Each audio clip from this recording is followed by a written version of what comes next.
நம்முடன் இணைப்பில் இணைந்திருக்கும் மதிப்பிற்கும் மரியாதைக்குரிய பேராசிரியர் ரவிக்குமார் ஐயா அவர்களுக்கு பணிவான வணக்கங்களும் வாழ்க வளமுடன் வாழ்த்துக்களையும் தெரிவித்துக் கொள்கிறோம். ஐயா அவர்களின் சிந்தனை உரைக்கு செல்வதற்கு முன் ஐயா அவர்களை பற்றிய குறிப்புகளை அன்பர்களோடு பகிர்ந்து கொள்வதில் பெரும் மகிழ்ச்சி அடைகிறோம்.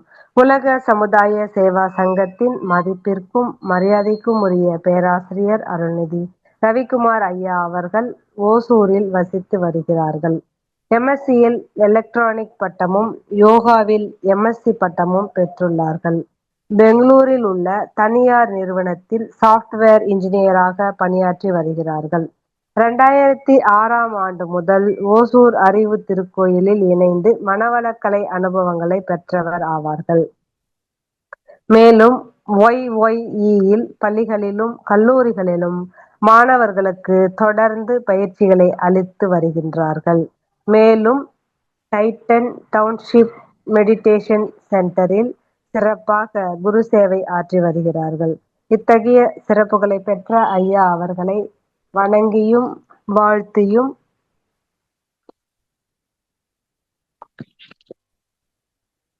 சிறப்புரை ஆற்றுமாறு அன்போடு அழைக்கின்றோம். வாழ்க வளமுடன் ஐயா. வணக்கம், வாழ்க வளமுடன். இன்னைக்கு நம்ம சிந்திக்கிற தலைப்பு ஆழமான கேள்விகளும் அறிவார்ந்த பதில்களும்.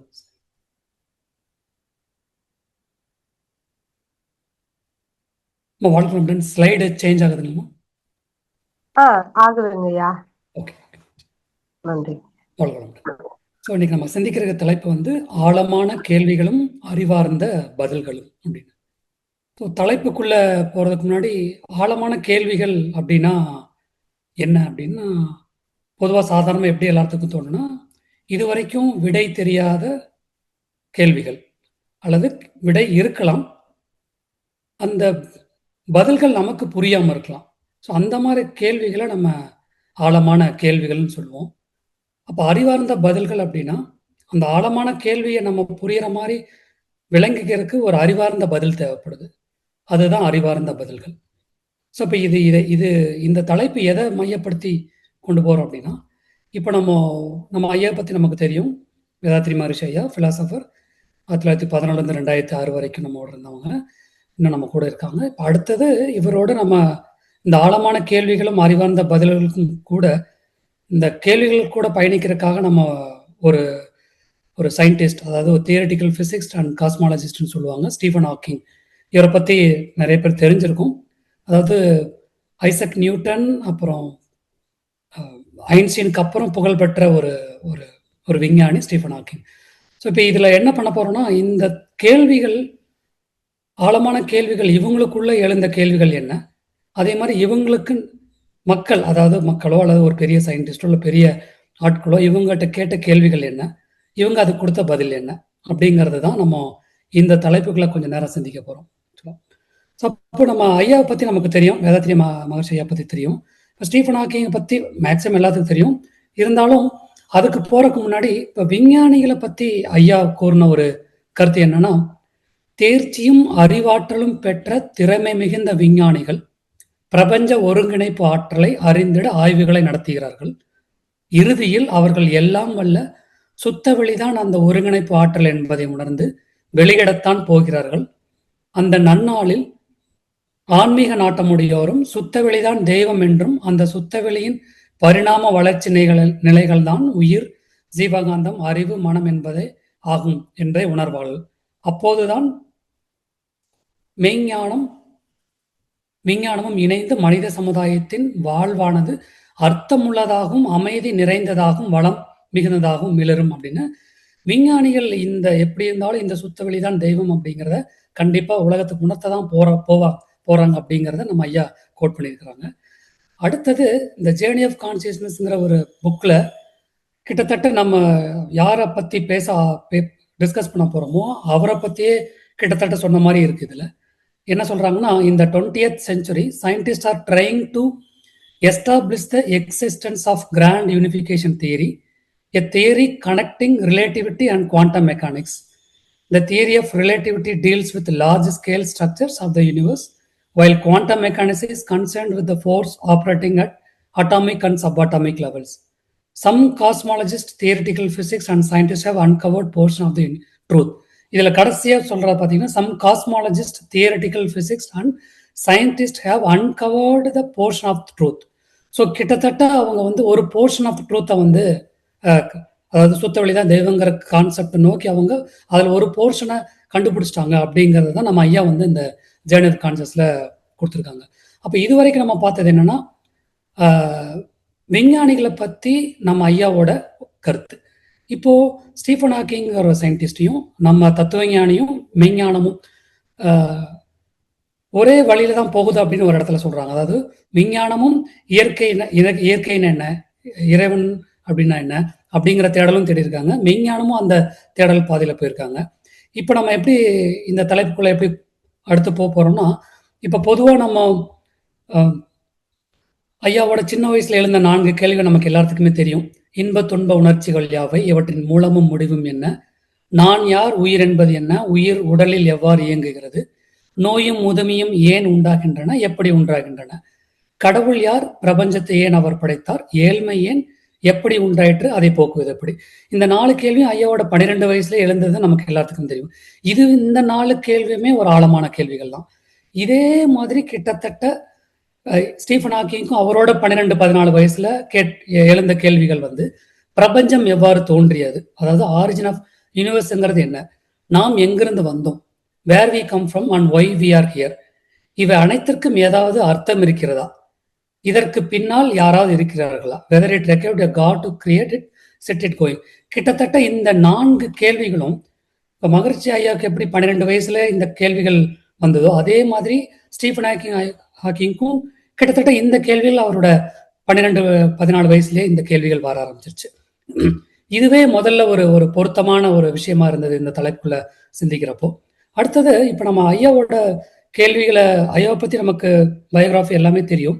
இப்போ ஸ்டீஃபன் ஹாக்கிங்கை பத்தி சின்ன ஒரு இன்ட்ரோடக்ஷன் அப்படின்னா, அவர் பிறந்தது வந்து 1942 ஜனவரி 8. அதாவது அந்த நாள் வந்து 300 வருஷத்துக்கு அப்புறம் கலீலியோவோட இறந்த நாள் வருது. அந்த நாள் கிட்டத்தட்ட அவர் எங்க பிறந்தாருன்னா லண்டன்ல பிறந்தாங்க ஆக்சுவலா. ஸோ இதுதான் அவரோட பர்த். ஆக்சுவலா அவரோட ஸ்கூலிங் அதெல்லாம் வந்து பார்த்தீங்கன்னா ஒவ்வொரு இடத்துல இது பண்ணாங்க. ஸோ எதுக்காக இவரை பற்றி நம்ம டிஸ்கஸ் பண்ண போகிறோம்னா, இப்போ நம்ம இந்த தலைப்புக்குள்ளே எப்படி நம்ம ட்ராவல் பண்ண போகிறோம்னா, இந்த இடத்துலேருந்து ஒரு 15 கேள்விகள் நம்ம வந்து வைக்க போகிறோம். இப்போ நம்ம எப்படி அசீவ் பண்ணிக்கலாமா, இப்போ நம்ம கண்ணு முன்னாடி நம்ம வந்து ஒரு அறிவியல் அரங்கத்தில் உட்காந்துருக்கோம்.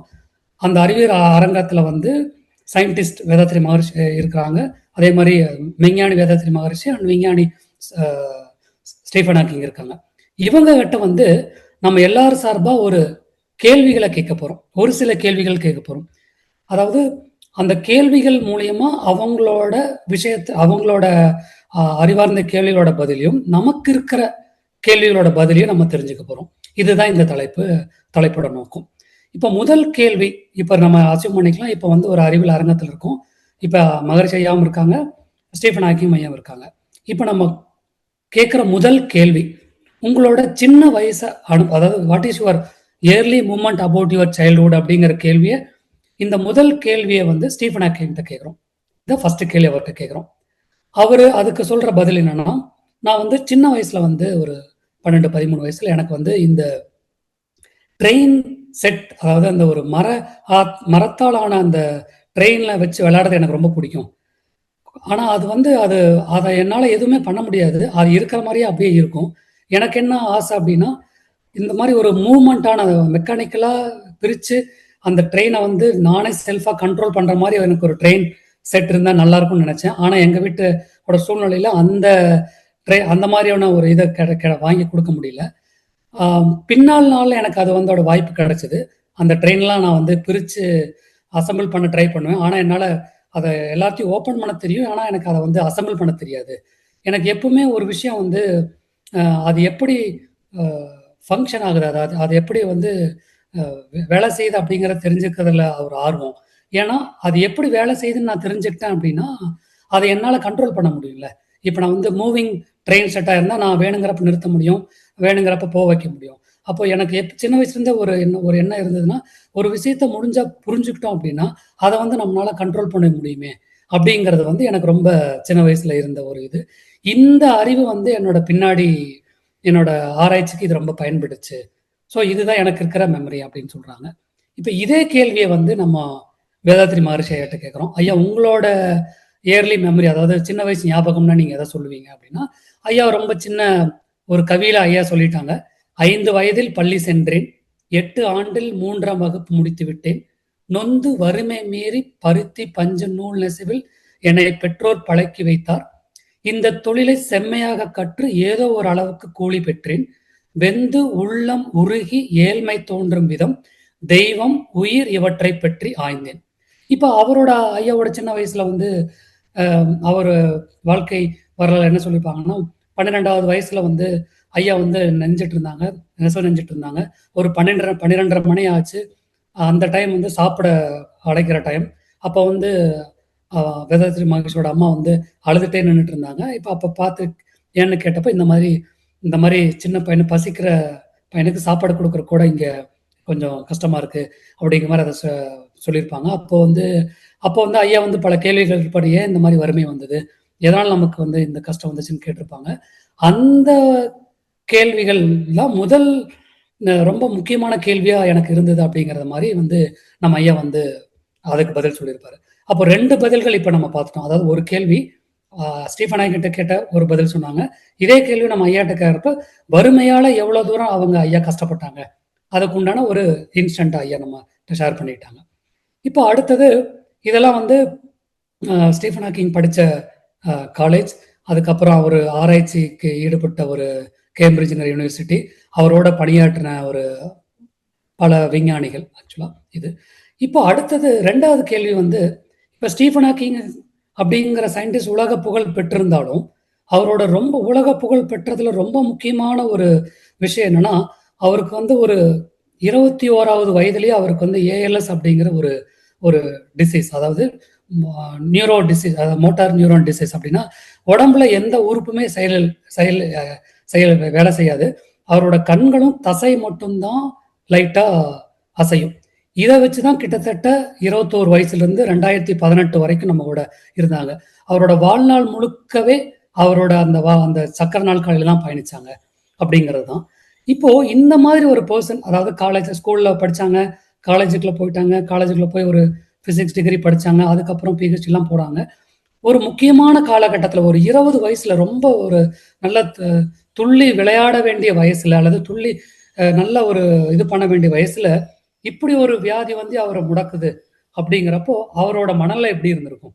அப்ப அந்த இடத்திலிருந்து எப்படி ஐயா வந்து ஸ்டீஃபன் ஹாக்கிங் எப்படி அந்த இடத்துல இருந்து இவ்வளோ ஒரு பெரிய இந்த பிரபஞ்சம், கருமையம் அப்படின்னு பல வியக்கத்தக்க கண்டுபிடிப்புகளை நிகழ்த்தினாங்க அப்படின்னு ஒரு ஆச்சரியம் இருக்கும்ல. அப்ப அந்த கேள்வியே நம்ம ஐயாட்ட ஸ்டீஃபன் ஹாக்கிங் முன் வைக்கிறோம். Despite of your problem, what lifted your spirit? இந்த 21 வயசுலயே உங்களுக்கு இந்த வியாதி வந்தும் உங்களை எது வந்து உங்களை நோக்கி உங்களோட முன்னேறிக்கை வச்சது அப்படின்னு கேட்டதுக்கு ஒரு பதில் என்ன சொல்றாங்கன்னா, என்னோட வாழ்க்கை துணை, அதாவது எனக்கு மேரேஜ் லைஃப் ஆனதுக்கு அப்புறம் எனக்கு வந்து அது ஒரு பெரிய கிஃப்டடா இருந்தது. ஈவன் எனக்கு வந்து என்னோட வியாதியால நான் ரொம்ப சிரமப்பட்டுட்டு இருந்தாலும், மற்ற எல்லா வகையிலும் நான் வந்து ரொம்ப ஒரு ஃபார்ச்சுனேட்டான, அதாவது ரொம்ப ரொம்ப அதிர்ஷ்டம் வாய்ந்தவனாவே நான் நினைக்கிறேன். மற்ற எல்லா வகையிலும் எனக்கு வந்து ரொம்ப ஒரு நல்ல ஒரு ஒரு சூழ்நிலை அமைந்ததுன்னு தான் நான் சொல்லுவேன். 1. 2வது, இந்த வியாதி வந்ததுக்கு அப்புறம் நான் எதுக்காக என்னோட வேலையோ என்னோட ஆராய்ச்சியோ நான் எதுக்காக பண்ணணும் அப்படின்னு மனம் சோர்ந்து போயிட்டேன். ஏதோ ஒரு காலகட்டத்துல என்னோட வியாதி எனக்கு தெரியாம அதோட இது வந்து அப்படியே டவுன் ஆகுற, அதாவது அதை இம்ப்ரூவ் ஆகாம அப்படியே கொஞ்சம் ஸ்லோ டவுன் ஆகுற மாதிரி ஒரு உணர்வு இருந்தது. அப்ப எனக்கு வந்து ஒரு ஒரு ஒரு ஒரு ஸ்பார்க்கிங் கிடைச்சது. என்னன்னா, இப்போ நாளைக்கு என்ன வேணாலும் ஆகலாம். அதாவது இந்த வியாதி வந்தவங்க 2 வருஷம் அல்லது 3 வருஷம் தான் மேக்சிமம் உயிரோட முடியும்னு சொல்லியிருக்காங்க. இப்போ எனக்கு கிடைச்ச வாய்ப்பு, எனக்கு எக்ஸ்பெக்டேஷன் எதுவும் இல்லை. நான் எனக்கு கொடுத்த டாஸ்க்கை முடிக்க முடியுமா அப்படின்னு எனக்கு தெரியாது. எனக்கு எந்த எக்ஸ்பெக்டேஷனும் இல்லை. எனக்கு எக்ஸ்பெக்டேஷன் 0 ஆயிடுச்சு.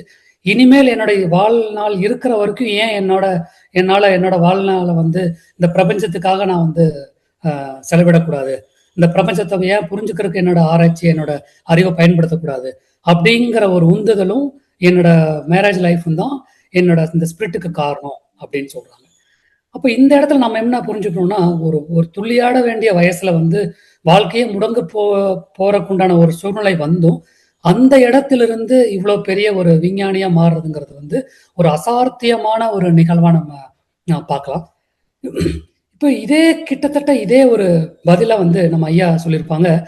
நம்ம அன்னை லோகாம்பல பத்தி, "எனக்கு அவள் பெருநிதி, அவளுக்கு நான் ஒரு ஒப்பற்ற நிதி" அப்படின்னு இருப்பாங்க. அதாவது வாழ்க்கை துணையோட இம்பார்ட்டன்ட் வந்து 2 அறிஞர்களும் புரிஞ்சு வச்சிருக்காங்க அப்படிங்கிறத நம்ம இந்த இடத்துல புரிஞ்சுக்கலாம். அடுத்தது 3வது கேள்வி. இத நம்ம நம்ம வேதாத்ரி ஐயாட்ட கேட்கிறோம். ஐயா, நீங்க சின்ன வயசுலயே வறுமைய அ இது பண்ணியிருக்கீங்க. உங்களுக்கு 3வதுக்கு மேல உங்களால படிக்க முடியல. எவ்வளவோ இன்னல்கள நீங்க வந்து சந்திச்சிருப்பீங்க. இந்த இன்னல்கள்ல இருந்து நீங்க என்ன தெரிஞ்சுக்கிட்டீங்க? அதாவது வாழ்க்கை சிக்கல்களில் இருந்து நீங்கள் தெரிந்து கொண்டது என்ன? இந்த கேள்விய நம்ம ஒருத்தர் கேட்கிறோம். அதுக்கு ஐயா என்ன பதில் சொல்றாங்கன்னா, "மனித வாழ்வே சிக்கலுடையதுதான். அறிவாளி, மூடன், செல்வந்தன், ஏழை, வலியவன், படித்தவன், இளைஞன், முதியவன், இல்லறத்தான், துறவறத்தான், ஆண், பெண் எவரென்றாலும் என்ன? வாழ்க்கை பொறுப்பை ஏற்றுக்கொண்ட ஒவ்வொருவரும் ஏதோ ஒன்று அல்லது பல சிக்கல்களுக்குள்ளாகி தவித்துக் கொண்டுதான் வாழ்வை நடத்துகின்றனர். சிக்கலை களைந்து வாழ்வில் முன்னேற்றம் அடைந்து அமைதியும் மகிழ்ச்சியும் நிறைந்த வாழ்வை நாம் அடைய வேண்டும்." அப்ப இந்த கேள்விக்கு ஐயா இப்படி ஒரு பதில் சொல்றாங்க. சிக்கல்கள் இல்லாம வாழ்க்கை கிடையாது. அதையும் அந்த சிக்கல்களை களைஞ்சு நம்ம வாழ்க்கையில முன்னேறி அமைதி மகிழ்ச்சி நிறைந்த வாழ்க்கையை நம்ம வாழணும் அப்படிங்கிறது தான் நமக்கு ஐயாவோட வாழ்க்கை இன்னல்கள் இருந்து ஐயா நமக்கு கூற பதில்களா நம்ம எடுத்துக்கலாம். இந்த கேள்விக்கு பதில். அடுத்தது, இப்ப அடுத்த கேள்வி நம்ம ஸ்டீஃபன் ஹாக்கிங்கிட்ட கேட்கிறோம். ஐயா, நீங்க வந்து இத்தனை இங்க ஏஎல்எஸ்ங்கிற ஒரு வியாதி வந்துருச்சு. நீங்க அதுக்கப்புறம் நீங்க வந்து உங்களோட ஆராய்ச்சி நீங்க வந்து இந்த தொடங்குனீங்க. அப்போ நீங்க ஆராய்ச்சி தொடங்கின காலகட்டத்தில், அதாவது what was the challenging question where you begin your research in cosmology early 1960s? அதாவது நீங்க வந்து ஆராய்ச்சி தொடங்குறப்போ அந்த காலகட்டத்தில் இருந்த முக்கியமான ரொம்ப முக்கியமான ஒரு கேள்வி என்ன? அதாவது முக்கியமான அல்லது ரொம்ப விடை தெரியாத கேள்வி என்ன? அல்லது ஒரு ஆழமான கேள்வி என்ன அப்படின்னு நம்ம அந்த கேள்வி கேட்கிறோம். இப்பதான் நீங்க இந்த இதுக்குள்ள வந்திருக்கீங்க. இப்ப அந்த அந்த காலகட்டத்துல இருந்த ஒரு முக்கியமான கேள்வி என்ன? அல்லது ஆழமான கேள்வி என்ன அப்படின்னு கேட்டா, அதுக்கு ஐயா என்ன பதில் சொல்றேன்னா, 1960 காலகட்டத்துல இந்த பிரபஞ்சம் எவ்வாறு தொடங்கியது அப்படிங்கிறதுக்கு வந்து ஒரு பெரிய ஒரு கேள்வியா இருந்தது. அந்த கேள்வி ஏன் ஒரு பெரிய கேள்வியா இருந்ததுன்னா, அந்த கேள்விக்கு விடை சொல்றதுக்கு எந்த ஒரு அறிவியல் அறிஞர்களும் முன்வரவில்லை. ஏன்னா அது வந்து அந்த கேள்விக்கு பதில் வந்து கடவுள் அப்படிங்கிற ஒருத்தர்னால தான் கொடுக்க முடியும். அப்படிங்கிறதுனாலயே வந்து அறிவியல் அறிஞர்கள் அந்த கேள்விய ஏற்கறக்கு தயாரா இல்ல. அல்லது அத விளக்குறதுக்கு உண்டான போதுமான அறிவியல் விளக்கங்கள் இல்லாம இருந்தது. இந்த காலகட்டம் தான் வந்து நான் வந்து என்னோட ஆராய்ச்சிய தொடங்குறதுக்கு உண்டான முதல் படிக்கட்டு அப்படிங்கிற மாரி நம்மகிட்ட சொல்றாரு. அப்போ எப்படி நம்ம இந்த கேள்வி புரிஞ்சுக்கிறதுனா, விடை தெரியா ஆழமான கேள்வி. ஆனா அந்த காலகட்டத்துல பெரிய அளவுக்கு இந்த கேள்விக்கு பதில் கிடைக்கல. பிரபஞ்சம் பத்தியோ, பிரபஞ்சத்த தொடக்கத்த பத்தியோ அல்லது ஆனா இந்த காலகட்டத்துல ஐயாவோட பங்களிப்பு தான் வந்து இந்த பிரபஞ்சத்துக்கு ஒரு பெரிய மனித குலத்துக்கு இந்த பிரபஞ்சத்த பத்தின பெரிய ஒரு பங்களிப்ப குடுத்திருக்குது. இதுதான் நம்மளோட தொடக்கம் அப்படின்னு சொல்றாரு ஐயா. இப்ப அடுத்த கேள்வி நம்ம ஐயாட்ட கேட்கிறோம். அதாவது வேதாத்ரி மகரிஷி ஐயாட்ட கேட்கிறோம். ஐயா, நீங்க வந்து சுத்த வழிதான் தெய்வம் என்பதை எப்போது உணர்ந்து கொண்டீர்கள் அப்படின்னு கேட்கிறோம். அதாவது ஐயா வந்து அதுக்கு எப்படி பதில் சொல்றாங்கன்னா, "ஒரு நாள் இரவு 3 மணி இருக்கும். விழித்துக் கொண்டேன். சிந்தனை மிகுந்தது. ஒரு முடிவு தோன்றியது. பிரபஞ்சம் 5 பூதங்களும் ஆதியான தெய்வ நிலையும் சேர்ந்த 6 நிலைகள் தானே கொண்டது. 5 பூதங்களுக்கு அப்பால் சுத்த வழியை தவிர வேறு ஏது?" அதாவது இந்த பிரபஞ்சம்ங்கிறது 5 பூதங்களால் ஆனது. ஆதியான தெய்வ நிலையும் சேர்ந்து 6 நிலைகள் கொண்டது. அப்ப இந்த பூதத்துக்கு அப்பால் சுத்த வழியை தவிர வேற என்ன இருக்கு? அப்படிங்கிற மாதிரி ஐயா கேள்வி கேட்கிறாங்க. எனவே சுத்த வெளியே தான் தெய்வம் என்று கூறப்படுவதாக இருக்க வேண்டும். தாயுமானவர் பாடிய, அதாவது அங்கெங்கெனாதபடி எங்கும் பிரகாசமாய் ஆனந்த பூர்த்தியாகி அருளோடு நிறைந்தது எது? தன்னருள் வெளிக்குள்ளே அகிலாண்ட கோடியெல்லாம் தங்கும்படி இச்சைக்கு இச்சை வைத்து உயிருக்கு உயிராய் தலைத்து நின்றது எது? அப்படிங்கிற பாடல் வரிகள் வந்து இப்ப எனக்கு புரியுற மாதிரி இருக்கு. அப்படிங்கிற மாதிரி இந்த பிரபஞ்ச தத்துவமும் சுத்தவெளி தத்துவத்தையும் வந்து ஐயா உணர்ந்து கொண்டுட்டாங்க அப்படிங்கிறது தான் இந்த சுத்து வழிதான் தெய்வங்கிறது வந்து பிரபஞ்ச தத்துவத்தை, அதாவது அந்த பஞ்சபூத தத்துவத்தை முழுசா புரிஞ்ச உடனே இந்த சுத்து வழிதான் தெய்வம் அப்படிங்கிறத நான் வந்து உணர்ந்துக்கிட்டேன் அப்படின்னு நம்ம ஐயாட்ட சொல்றாங்க. அதுக்கப்புறம் ஐயாவோட ஆராய்ச்சி வந்து ரொம்பவே விரிஞ்சு உயிர்னா என்ன எல்லா விதத்துக்கும் என்னால விடை கண்டுபிடிக்க முடிஞ்சது. அதுக்கப்புறம் ஐயா இந்த உலகத்தை பார்க்குற விதமே மாறிடுச்சு அப்படிங்கிற மாதிரி சொல்றாங்க. அதாவது என்ன வியப்பு, எனக்கு வர வர உலகமே முன்னை விட வேறுபட தோன்றியது. காலையிலிருந்து உறங்க போகும் வரையில் நான் ஈடுபடும் வேலைகளில் எல்லாம் தெய்வம் உயிர் நிலைகளின் விளக்கத்தை ஒப்பிட்டு ஒப்பிட்டு ஆராய்வேன் அப்படின்னு சொல்றாங்க. அப்ப இந்த இடத்துல கிட்டத்தட்ட சுத்தவெளிதான் தெய்வம் அப்படிங்கிற ஐயா இது வந்து ஒரு 35-36 வயசுலயே வந்து அந்த சுத்தவெளிதான் தெய்வம் அப்படிங்கிற ஐயா உணர்ந்துட்டாங்க. அப்போ அடுத்த கேள்வி, இப்போ இந்த கேள்வியை வந்து ரொம்ப முக்கியமான கேள்வியா நம்ம பார்க்கலாம். இந்த 6வது கேள்வி, அதாவது இது ஸ்டீஃபன் ஹாக்கிங்க்கு நம்ம வைக்கிற கேள்வி என்னன்னா, how you started doing research on beginning and expanding of the universe?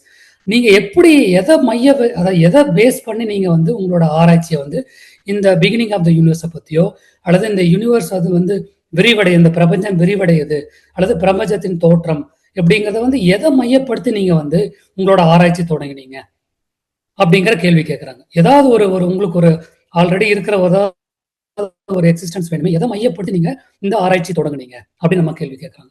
அதுக்கு ஐயா கொடுக்குற பதில்னா, இது வரைக்கும் அந்த காலகட்டத்தை வரைக்கும் ரொம்ப ஃபேமஸா இருந்த 2 தியரி. ஒன்று ஜெனரல் ரிலேட்டிவிட்டி, ஐசக் நியூட்டனோடது. ஜெனரல் ரிலேட்டிவிட்டினா ஒன்றும் இல்லை, பருப்பொருளை பெரிய பொருளை வச்சு படிக்கிறது. 2வது குவாண்டம் மெக்கானிக்ஸ்ன்னு சொல்லுவாங்க, அதாவது அணுவிட சின்னது, அதாவது சிறிய விண்கள் அல்லது சிறிய ஆட்டம்ஸ் அப்படிங்கிறத பத்தி படிக்கிறது. இது 2 தான் அன்னைக்கு வரைக்கும் இருந்த தனித்தனியா இருந்த ஒரு துறை. இது 2ஐயும் கலக்கிறப்போ ஒரு புது விதமான ஒரு துறை உருவாகுது. அந்த துறைக்கு பேர் தான் சிங்குலாரிட்டி அப்படின்னு சொல்றாங்க. ஏன் அது உருவாகுது அப்படின்னா, இப்ப பருப்பொருள், அதாவது ஜெனரல் ரிலேட்டிவிட்டி தியரியில வந்து யூனிவர்ஸ் வந்து அப்படியே ஸ்டாட்டிக்கா இருக்கு அப்படிங்கிற மாதிரி சொல்றாங்க.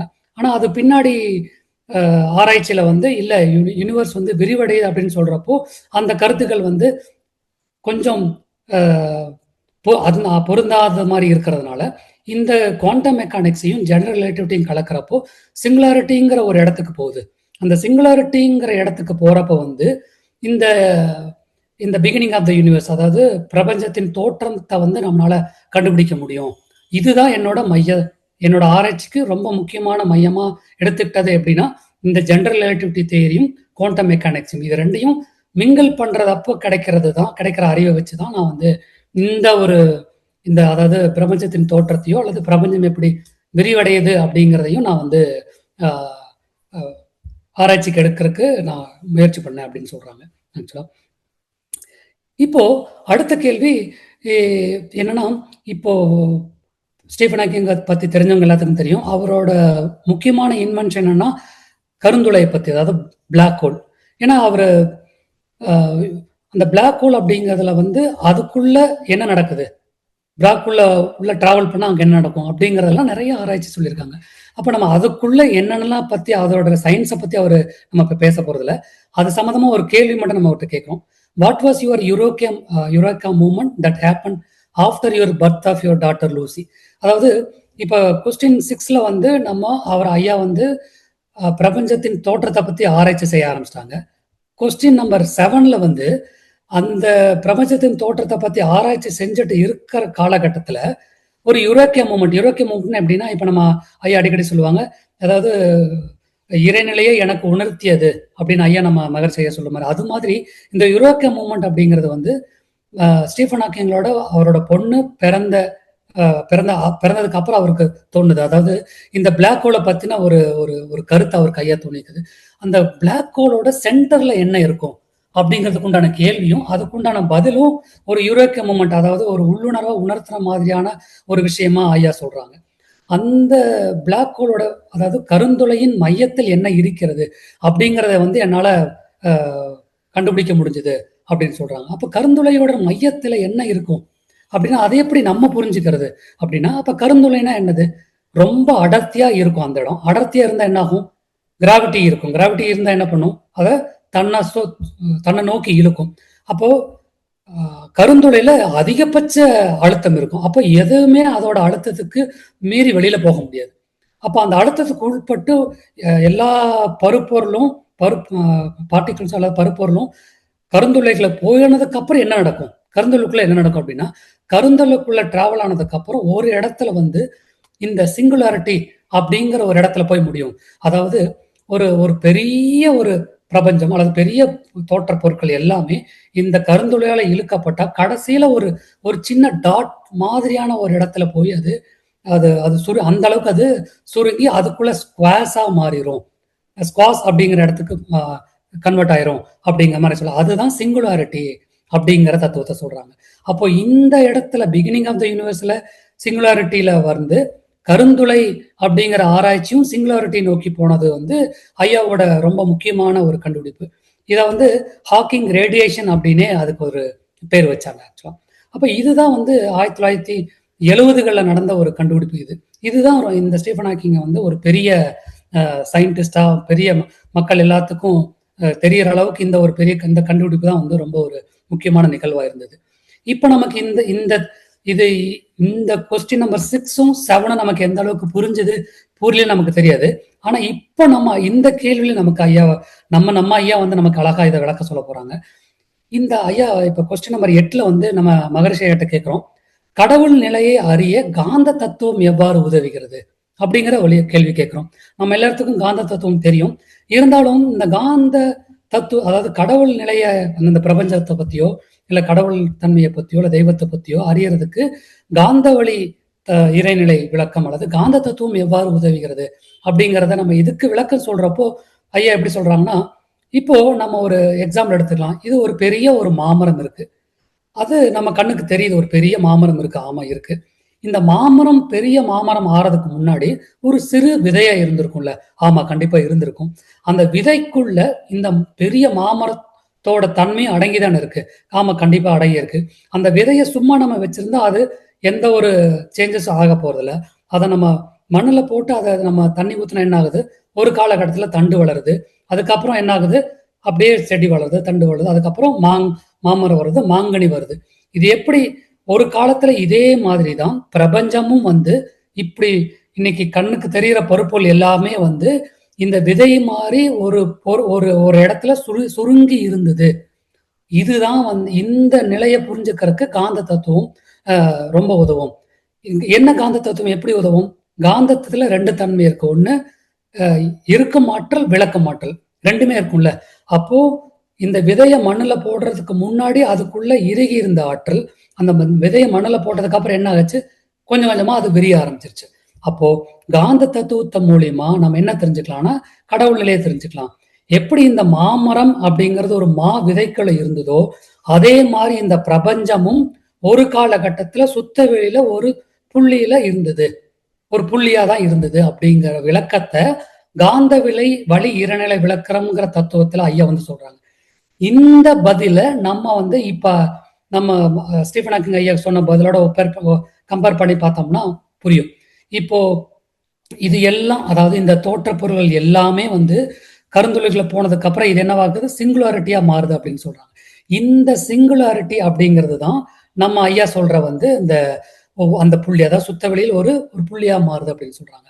அப்போ ஸ்டீஃபன் ஹாக்கிங் ஐயாவுக்கு எப்படி கருந்துளை அப்படிங்கிற ஒரு ஒரு ஒரு ஒரு ஒரு யூரோக்கிய மூவ்மெண்ட் வந்து சிங்குலாரிட்டி தத்துவத்துக்குள்ள, அதாவது யூனிஃபைட் ஃபோர்ஸ்குள்ள போனாங்களோ அதே மாதிரி நமக்கு கடவுள் நிலையை உரியறதுக்கு காந்த தத்துவம் வந்து உதவி புரிஞ்சிச்சு அப்படிங்கிறத புரிஞ்சுக்கலாம். அப்போ இந்த காந்த தத்துவம் புரிஞ்சா இந்த கடவுள் நிலை புரியறது மட்டும் இல்லாம இந்த சிங்குலாரிட்டினா என்ன, இந்த கருந்துளைகள்னா என்ன, இந்த கருந்துளைகள் எப்படி வந்து ரேடியேஷன் நடக்குது, இது எல்லாமே இந்த காந்த தத்துவம் தெரிஞ்சுக்கிட்டா காந்த தத்துவத்தை உணர்ந்தா நம்ம இதெல்லாம் புரிஞ்சுக்க முடியும் அப்படிங்கிறது தான் இந்த இடத்துல நம்ம வந்து முக்கியமா பாக்குறது. இதுவரைக்கும் சில கேள்விகள் வந்து விஞ்ஞான பூர்வமா இருந்தாலும் இந்த இடத்துல இந்த காந்த தத்துவத்தோட முக்கியத்துவத்தை தான் நம்ம புரிஞ்சுக்கணும் ஆக்சுவலா. அடுத்தது ஓகே, இப்போ வந்து பிரபஞ்சத்தோட ஆராய்ச்சியில வந்து கண்டுபிடிச்சிட்டாங்க. இப்ப நம்ம ஐயாவோட கருத்துகளும் ஸ்டீஃபன் ஹாக்கிங்கோட கருத்தும் ஒரு ஒற்றை புள்ளியிலிருந்து தான் தொடங்கி இருக்குது அப்படிங்கிறத வந்து நம்ம தெரிஞ்சுக்கிட்டோம். இப்ப அடுத்த ஒரு முக்கியமான ஒரு கேள்வியை கேட்கிறாங்க. இது வந்து கேட்டவரே ஒரு பெரிய சயின்டிஸ்ட், அதாவது ரிச்சர்ட் டாக்கின்ஸ் அப்படிங்கிறவர் வந்து ஒரு பயாலஜிஸ்ட் அல்லது ஜுவாலஜிஸ்ட்னு சொல்லுவாங்க. இந்த கேள்வி வந்து ஸ்டீஃபன் ஹாக்கிங் ஐயாட்ட கேட்குறாங்க. What is the origin the origin on life earth is just a coincident. அதாவது இந்த பூமியில வந்து உயிர்கள் தோன்றது வந்து ஒரு தற்செயலான ஒரு விபத்து தானா அப்படின்னு கேட்குறாங்க. என்ன கேள்வினா, இந்த பூமியில உயிர்கள் வந்தது இல்ல, அது எப்படி வந்துச்சு? அது திடீர்னு வந்த ஒரு விஷயம் தானா அப்படிங்கிற கேள்வியை வந்து யார் கேட்குறாங்க? ஒரு பயாலஜிஸ்டே வந்து ஸ்டீஃபன் ஹாக்கிங் ஐயாட்ட கேட்குறாங்க. அதுக்கு ஐயாவோட பதில் என்ன சொல்றாங்கன்னா, அதாவது ஸ்டீஃபன் ஹாக்கிங் என்ன பதில் சொல்றாங்க அப்படின்னா, தற்செயலான விபத்து அப்படின்னு சொல்ல முடியாது. எந்த காலகட்டத்தில் வந்து ஒரு ஒரு இந்த இயற்கை ஒழுங்கமைப்பு எப்போ ஒரு பேலன்ஸ்டா இருந்துச்சோ அந்த காலகட்டத்தில் தான் வந்து இந்த இந்த லைஃப் வந்து தொடங்கி இருக்கும் அப்படின்னு சொல்றாங்க. இது எப்படின்னா, the existence of the earth and the properties that made it possible for biological life is developed depend on a very fine balance between the so called constitutive nature. அதாவது பேலன்ஸ் பிட்வீன் த நேச்சர் அப்படிங்கிறது அவரோட பதில். அதாவது என்ன பதில்னா, இந்த பூமியில உயிர்கள் தோன்றதுல எப்படி தோணுச்சு, அதாவது அது ஒரு தற்செயல் விபத்து தானா அப்படின்னு கேட்கறதுக்கு என்ன பதில் அப்படின்னா, தற்செயல் விபத்துன்னு சொல்ல முடியாது. ஒரு காலகட்டத்தில் வந்து அந்த அதாவது பேலன்ஸ் பிட்வீன் நேச்சர் அப்படின்னா, இந்த நேச்சர் கிட்ட ஒரு சரிவிகிதமான ஒரு பேலன்ஸ் இருந்தது. அந்த பேலன்ஸ் எப்போ வந்ததோ அப்போ வந்து இந்த உயிர்கள் தோன்றதுக்கு ஒரு வாய்ப்பு உருவாச்சு அப்படின்னு சொல்றாங்க. இது எப்படி நம்ம இன்னும் நல்லா கிளியரா புரிஞ்சுக்கிறதுக்கு நம்ம ஐயாட்ட இந்த கேள்வி நம்ம கேட்கிறோம். அதாவது இப்போ இது வந்து ஒரு சயின்டிபிக் ஆன்சர் வைங்களேன். The origin of life of earth is just a coincident அப்படிங்கிற கேள்விக்கு ஸ்டீஃபன் ஹாக்கிங் ஐயா கொடுத்த பதில் வந்து ஒரு சின்ன ஒரு சயின்டிபிக்கல் ஆன்சரா இருக்கட்டும். இதே கேள்வியை நம்ம மகரிஷி ஐயாட்ட கேட்கிறப்போ, பூமியில் உயிரினங்கள் எவ்வாறு தோன்றின அப்படின்னு நம்ம ஐயாட்ட கேட்கிறப்ப என்ன சொல்றாரு, எப்பொழுது பஞ்சபூதங்களின் அதாவது வந்து சரிவிகிதமா இருந்ததோ அப்போ வந்து உயிரினங்கள் தோன்றதுக்கு ஏதுவான தன்மையை அந்த பூமி அடைந்ததுன்னு சொல்லுவாங்க.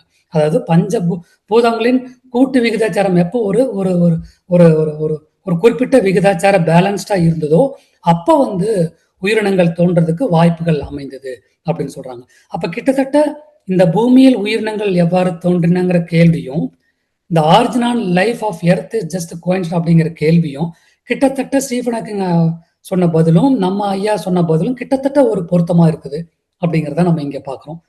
இப்போ அடுத்தது இது வந்து இப்போ இவ்வளோ நீங்க சொன்னதுக்கு அப்புறம் உங்களால வந்து so how the universe begins and operate in such an order.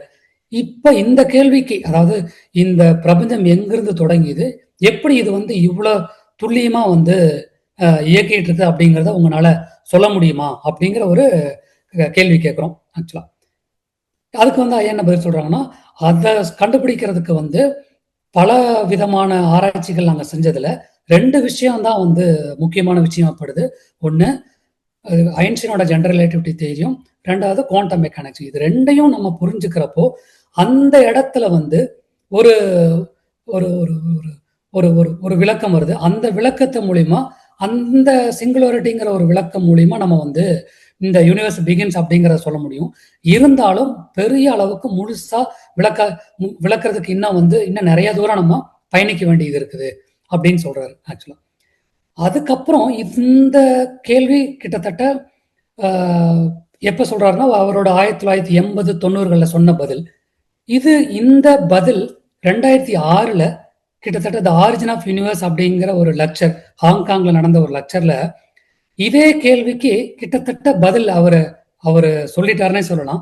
எப்படின்னா, இந்த இந்த பிரபஞ்சம் எப்படி தொடங்கியிருக்கும் அப்படின்னா, அதாவது ஜெனரல் ரிலேட்டிவிட்டி தியரியும் குவாண்டம் மெக்கானிக்ஸும் 2 சேர்ந்து இந்த பிரபஞ்சம் உருவாகுதுங்கிறத எப்படி சொல்றோம் அப்படின்னா, அந்த ஒரு ஏதோ இந்த சுத்தவெளிக்கு ஒரு தன்மை இருக்குதுல்ல, அழுத்தம் அப்படிங்கிறது, அந்த பிளக்சுவேஷன்ஸ்னால வந்து இந்த பிரபஞ்சம் தோன்றி இருக்கலாம் அப்படின்னு சொல்றாங்க. அப்போ இந்த marriage of the two theories predicted that small fluctuations would develop and lead to the formation of galaxies. அப்போ the fluctuation அப்படிங்கிற வேர்டை வந்து 2006ல் த ஆரிஜின் ஆஃப் ஸ்ட்ரக்சருங்கிற ஒரு ஸ்லைட்ல த ஆரிஜின் ஆஃப் யூனிவர்ஸ் அப்படிங்கிற ஒரு தலைப்புல ஹாங்காங்ல பேசினப்ப ஸ்டீஃபன் ஹாக்கிங் மென்ஷன். இந்த பிளக்சுவேஷன் அப்படிங்கிற வேர்டை நமக்கு எப்படி புரிஞ்சுக்கலாம்னா, அழுத்தம் எனும் உந்து ஆற்றல் ஒன்றை கொன்றே அணுமுதலாய் அண்ட கோடி அனைத்துமாகி அப்படிங்கிற பாட்டு வருது பாத்தீங்களா. இந்த பிளக்சுவேஷனை, இந்த சுத்தவெளிக்கு இந்த அழுத்தம்ங்கிறது வந்து இருந்துட்டே இருந்திருக்கு அப்படிங்கிறத கிட்டத்தட்ட நம்ம ஸ்டீஃபன் ஹாக்கிங் வந்து கண்டுபிடிச்சிட்டாங்க. ஆனா இது வந்து அந்த அழுத்தம் எப்படி வந்தது அப்படிங்கிற கேள்வி அதுக்கு அடுத்து அவங்க போகல. நம்ம ஐயா அதுக்கு என்ன பதில் சொல்லுவாங்க, அந்த சுத்தவெளிக்கு இருந்தது தன்னிருக்க சூழ்ந்தழுத்தும் பேராற்றல் அப்படிங்கிற அந்த ஆற்றல் சொல்லுவாங்க. அதே மாதிரி இங்கிலீஷ்ல எப்படி சொல்லுவாங்க, கினிமேட்டிக் குவரிங் மோஷன் அப்படின்னு சொல்லுவாங்க. அப்போ கிட்டத்தட்ட இந்த பிரபஞ்சம் எப்படி தோன்றது, எப்படி ஆர்டரா இயங்குது அப்படின்னா, எப்படி ஆர்டரா இயங்குது, ஓகே இந்த அழுத்தத்தால இந்த பிரபஞ்சம் உருவாயிருச்சு. ஆனா அதுக்கப்புறம் எப்படி வந்து ஒரு இவ்வளவு துல்லியமா இயங்குது அப்படின்னு கேட்கலாம் அப்படின்னு நம்ம கேட்கறோம் வச்சுங்களேன். சயின்டிஸ்ட் என்ன சொல்லுவாங்க அப்படின்னா, there is law such as gravity that universe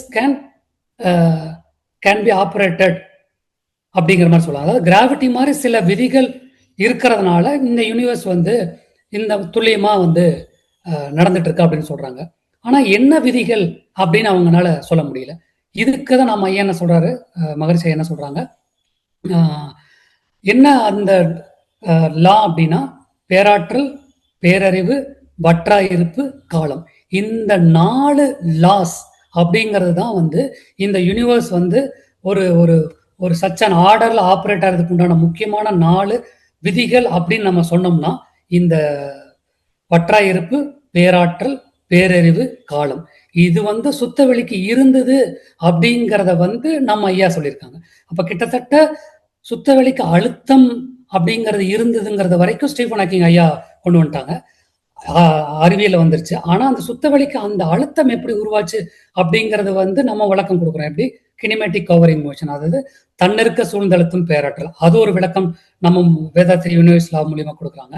ரெண்டாவது என்ன கொடுக்குறாங்க, எப்படி இப்படி ஒரு ஒரு ஒரு ஒரு ஒருங்கிணைப்போட நடக்குது, எப்படி இந்த ஸ்ட்ரக்சர், அதாவது எப்படி ஒரு ஆர்டரா நடக்குது அப்படின்னா அதுக்கு என்ன காரணம், இந்த 4 தான் காரணம். ஒண்ணு வற்றாயிருப்பு, பேராற்றல், பேரறிவு, காலம். இந்த 4மே அதோட சுத்தவெளியோட தன்மைகள் அதுக்கு இருக்கிறதுனால இந்த பிரபஞ்சமே ஒரு ஒரு நியதிப்படி இயங்கிட்டு இருக்கு அப்படிங்கறது தான் நம்ம வந்து ஐயா சொல்றாங்க.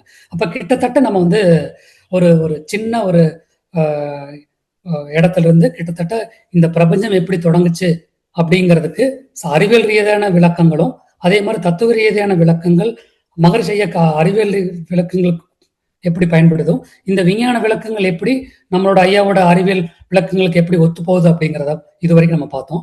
இப்ப கிட்டத்தட்ட ஒரு 11 கேள்வி நம்ம இது வரைக்கும் நம்ம கேட்டுட்டோம்.